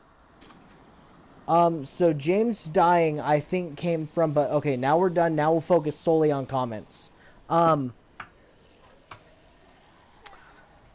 Yeah, James didn't die the first time I played either, but Lily kills James if you don't let AJ shoot her.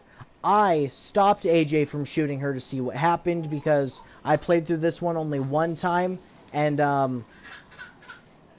this is my second time playing through it. So I didn't know what the other options did, so I made the opposite of the options that I was curious and knew what happened. That there's a little happy baby staring at a water bottle being flipped upside down, and it's funny. Okay. But, oh man, we got a bunch to go through. Oh, I guess not.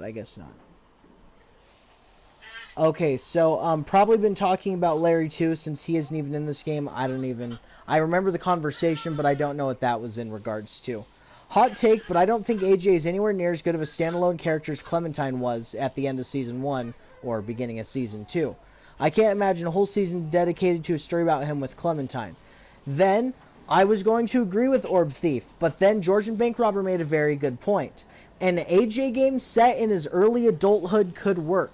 That would definitely be very cool. This would be a world that has zombies that are covered in moss. Like, zombies would literally be growing things out of them, when you think about it, right? Imagine a zombie that died after eating a tomato or something like that. Their body becomes fertilizer for that. Like, if they died right afterwards and their acid didn't already, eat the seeds, you know, a zombie would just start growing something out of them, because that seed's not going to die around all that nutrition for it, you know. At least I don't think so. Clem would have to be out of the picture to not drag her story on any further. So things about that, has to be out of the picture to not let the story drag further. I agree with you specifically with Clementine, but I don't think that every character's like that. I feel like they might be able to keep Clementine around. Like, if they somehow turned this into a new settlement, because by the time AJ's an adult, that's another 15 years. All those people that are there already, they're going to be well into their 30s, right? So, I feel like that could make sense, but how the fuck would they stay there for 15 years? Doesn't make much sense to me. But that's why I think that a new season would not work very well, because I think this works great for wrapping up the series. It's not my favorite way, but again, with what you just said, that about Clem would have to be out to not drag her story on any further. That's all this is a dragged out Clementine story. The Clementine comics suck. I cannot stress enough, they suck. I was wondering why they didn't cut off the leg, and there's no hole in the cap. Oh, she needed a super advanced robotic leg. Yeah, and flying cars. But she's not real, is she? No, that was Clementine. I thought that was all a dream that AJ was having the first time that I had seen that. I thought that was all a dream, but no, that seems to be all real. I hope they'll do a sequel to the game where we see AJ grown up. I don't. I would rather see a sequel to Wolf Among Us, which we already apparently are getting, and I would also rather see a next season to Game of Thrones. But The Walking Dead was left in a good spot that I feel satisfied enough with the ending that I'd rather end here than go into the Clementine comics. It's those books are really bad. Omar's the single biggest NPC. I agree with that so much. That is literally the perfect way to describe him. He's not the main part of any interaction. He's always a side piece. I think you have a conversation directly with Omar like once, maybe 2 times. I think there's once before the boat attack, and once while he's cooking when you're introducing yourself to everyone. But that's about it. I would rather see a spin-off series about Kenny after he separates from Lee in Season 1. I agree. Something short like the Michonne series, dude, a little Kenny mini-series would be badass. You know, leading up to him meeting Sarita and all those other people, I think that would be very cool. I would like that. Or after Season 2, if they make him surviving canon, I would assume that... The thing that I like about it is that it's open-ended. There's not a complete canon. You really just have a favorite story, right? Like, you just have a favorite way that it plays out, not a main canon. If you consider the Clementine story canon, then there is a canon. But that book series sucks, and if anyone's ever interested, we will do a stream where we just read through the entire book. What that would essentially entail would be me setting up the phone to stream directly from it, shine it over the book, and we just read through it that way, is what that would entail. So, if anyone's ever interested in that, let me know. Did Clem get with anyone? No. I do not like the romance options. I think that, again, the characters in this were not very good.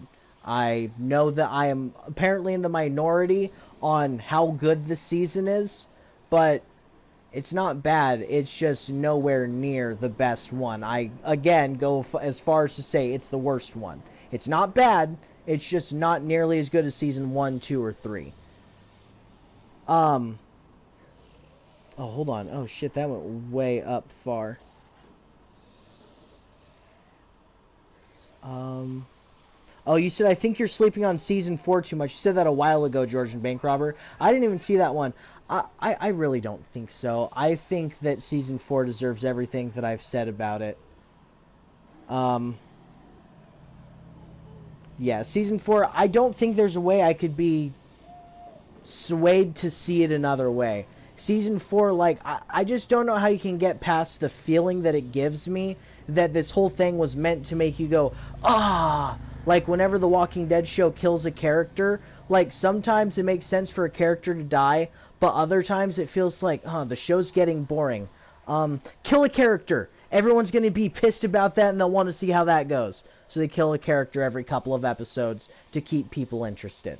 The final season feels like that same sort of thing, is do this to keep them interested. Like, bet you didn't see that coming. It's just not my thing. You've chosen a really rare response. Also, I think you're the first person I've seen to leave Lewis as a good friend and not get him killed. Honestly, I don't know how hard it is to get different things. I think I had 10 survive my first time, and apparently you can't have them both. But maybe I didn't have 10 survive the first time. I might have just been remembering the pictures at the end. But, yeah, I don't remember any specifics. And I think when I first played it, I got the same thing with Lewis. Yeah. Best, super happy, fun, friends with forever. I chose to romance Lewis, and he takes you on the cutest date. And then, no. I don't know what Georgian Bank Robber means by no. Again, I don't like the romance options. I think they suck. I think that it is stupid in the game. So I just ignore it. I'm just like, yeah, we'll be friends, but you guys are fucking children. Clementine has proven herself to be an adult, an emotionally mature, and just generally mature person. All these other people are 100% kids, and maturity and children do not mix well in a relationship. Like, it doesn't. And I don't mean age, I'm talking about maturity. I'm talking about someone who grew up hard versus someone who grew up, you know, being guided in every single direction. Sorry, I had to get a new account. Ivy Posa, I think you were in before as Ivy Rose or something like that. And did we kill Lily? No, we did not. You said you wish they were there for episode 3. Sorry. I mean, you could always watch it. And forever slave to your commenters. Don't make me get out the whip. I was going to say, the comments are my favorite part, is because then we have these conversations. I understand that, watching the gameplay can be entertaining for some people, but if you wanted to just watch The Walking Dead gameplay, you would either play it yourself or just go watch a no commentary long play. So the comments, the interaction, the little conversations that we have, I feel like that's what makes the streams entertaining and sets it apart from just regular gameplay. I try to keep it as regular gameplay as much as possible, but I mean, this is only live once. All the other views past when you guys are watching this, people can just skip through what I say. So it essentially functions as both. Or they can just hear me yap my fucking mouth off while responding to comments. But somehow, your comment about AJ riding Rosie like a hearse made me unnerved. Whoa, put up the mask. I think there's an Easter egg here. Press disco broccoli continuously. Talk about Jane's Law made the memories less painful. I don't know what that was from. And Orb Thief said you can't save both. Yeah, I appreciate you telling me that. I did see that when you had first sent it. But I wanted to see it at the end of the game, and then I'd talk about it there. And yeah, can't save both.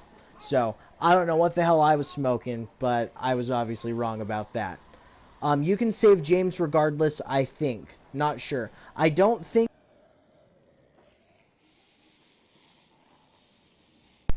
I'm so sorry. My controller disconnected and made it to where the mic got disconnected. I don't know what the last thing I said was, so I'll just start a little bit up higher.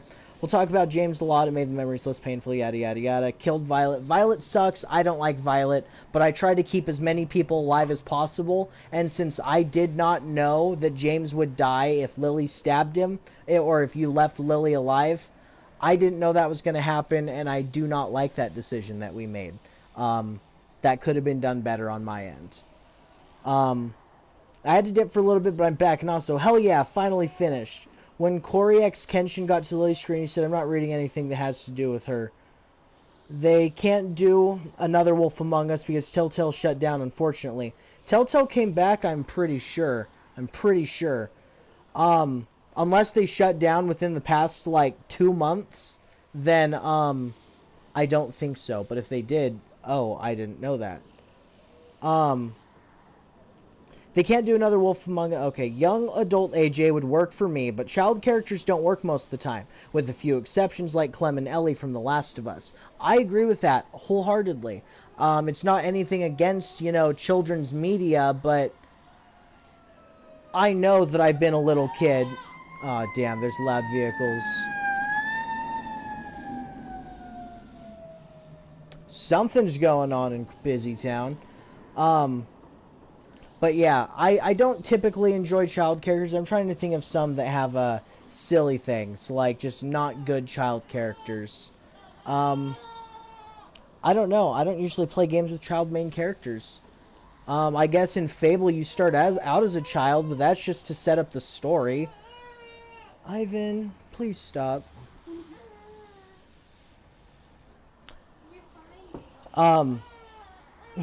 Sorry. Telltale never makes determinate choices canon. Both is and isn't canon. Schrodinger's canon. That's exactly what I was saying by there is no canon, just which story you like best. Like, if you're going to tell someone or summarize the story of this, you have to summarize it with the choice in there. Otherwise, I guess you can summarize it without the choice. Like, whether you choose to go with Kenny or Jane, like that there, the story branches into 2 different directions. They're pretty similar, but it branches out a little bit. So, yeah, Schrodinger's canon is pretty good. Please play Wolf Among Us. I think we'll do that next. We're going to talk a little bit more about that when we're done with all this. My boy Gabe from Season 3 should have been a romance option. Gabe does when he dies. Like, if you do that, he dies. Clem does kiss him goodbye. Yeah. Wow, the end of the Walking Dead game. Thank you, sweetie. Sorry. Did you choose Clem to get with Violet or Lewis? Neither of them. I did not like it. Pulsa is Russian for rose. It's pronounced the same. Oh, it's rose. Okay. Instead of a s, it's z, rose. Okay. Hi, I left. Forgot to say bye. You're completely okay, Jared. And you can save James by killing Lily? Yes, I am aware of that one. The Walking Dead video game. Need Rick. Best fantastic character. Upset. Not in video game. I feel you, bro. I don't dislike Rick, but I don't particularly care about him. You let Lily live and still kill her when she's on her escape boat. Sorry, I may be wrong then about Telltale. Sorry. No, that's okay. I know Telltale came back, or at least, you know, I saw something just a couple of months ago about the Telltale website because we wanted to see if there was not Last of Us, Wolf Among Us 2, and there's a website there. And you let Lily live and still kill her when she's on her escape boat. I tried killing her. I shot every single chance it gave us, but we were not able to kill Lily, and she got away. We did not intentionally let her live. I did not know what not shooting would do. I've played through this one time before, and Lily, I had AJ shoot her the first time. I never tried the other option. So I wanted to know if something different would happen, and something different did happen, but it was stupid different that happened. So I was unhappy about that. Clem can only kiss Gabe if you went with Jane and went with Kate to save Richmond and have Clem team up with you. I don't think that going with Jane matters for that, because I do know what you're talking about with the kiss, but I could have sworn that happens regardless of if you go with Kenny or Jane. But if you stay with Kate to, save the town instead of going with Clementine like we did to go save Gabe and, what's-his-face? The dad, David. But, if you go and save David and, Gabe, you lose Kate. So you either get to choose Kate or Gabe and David. I just realized that when I'm on the plane to South Africa, your stream will be on, so I can watch you 10,000 feet in the air, I think. I've never been on a plane, so I don't know exactly how that works, but that'd be dope. Then I know that someone has seen my stream from closer to space than I'll ever be. I think. If she went with Kenny, she hugs him. If she went solo, she wishes to be strong as she holds him in his hands. Okay, that's pretty cool. I didn't know that. Skybound put out a job listing a few weeks back for a new Walking Dead game, which is huge. I hope it won't just end up being another Saints and Sinners DLCs. And Stan Wellington, she says he deserves better. So, Skybound, the job listing, which, you know, is something to do with The Walking Dead. That would be pretty cool. Saints and Sinners, I own it. I know it's a VR game, but I've never actually played it. All I need to be able to play the PlayStation VR games is the PlayStation remote, the Move controllers. And other than that, I have the entire fucking setup. So, yeah. Stan Wellington, she says, he deserves better.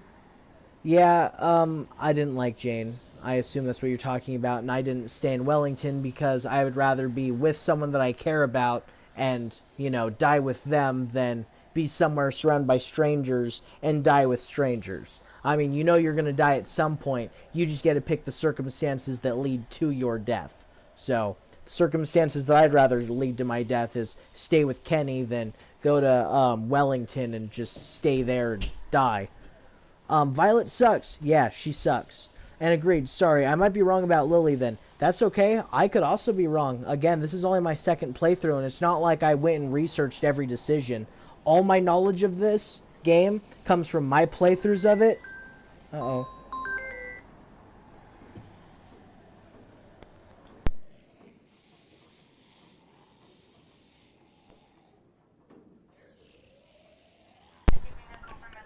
So, yeah, that pretty much puts us at the end. We're having a phone call right now that's kind of important. So, yeah. Give me a second. I'll find comments on a different phone.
Okay, the phone call is finally done, and that was the phone call about our OBYGN. So for anyone who has been watching the channel for long enough, knows that I am a dad, and I have a baby.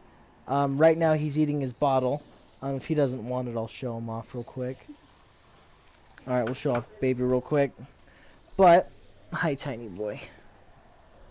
This right here is Ivan. This is our tiny little baby.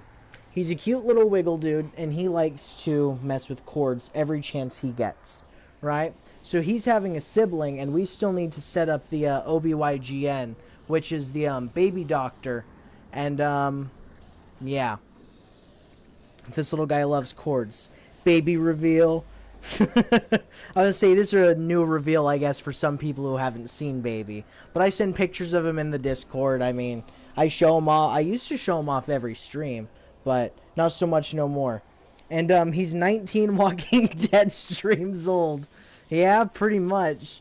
And the phone call is about the OBYGN. So yeah, and yeah, he is at least 19 streams old.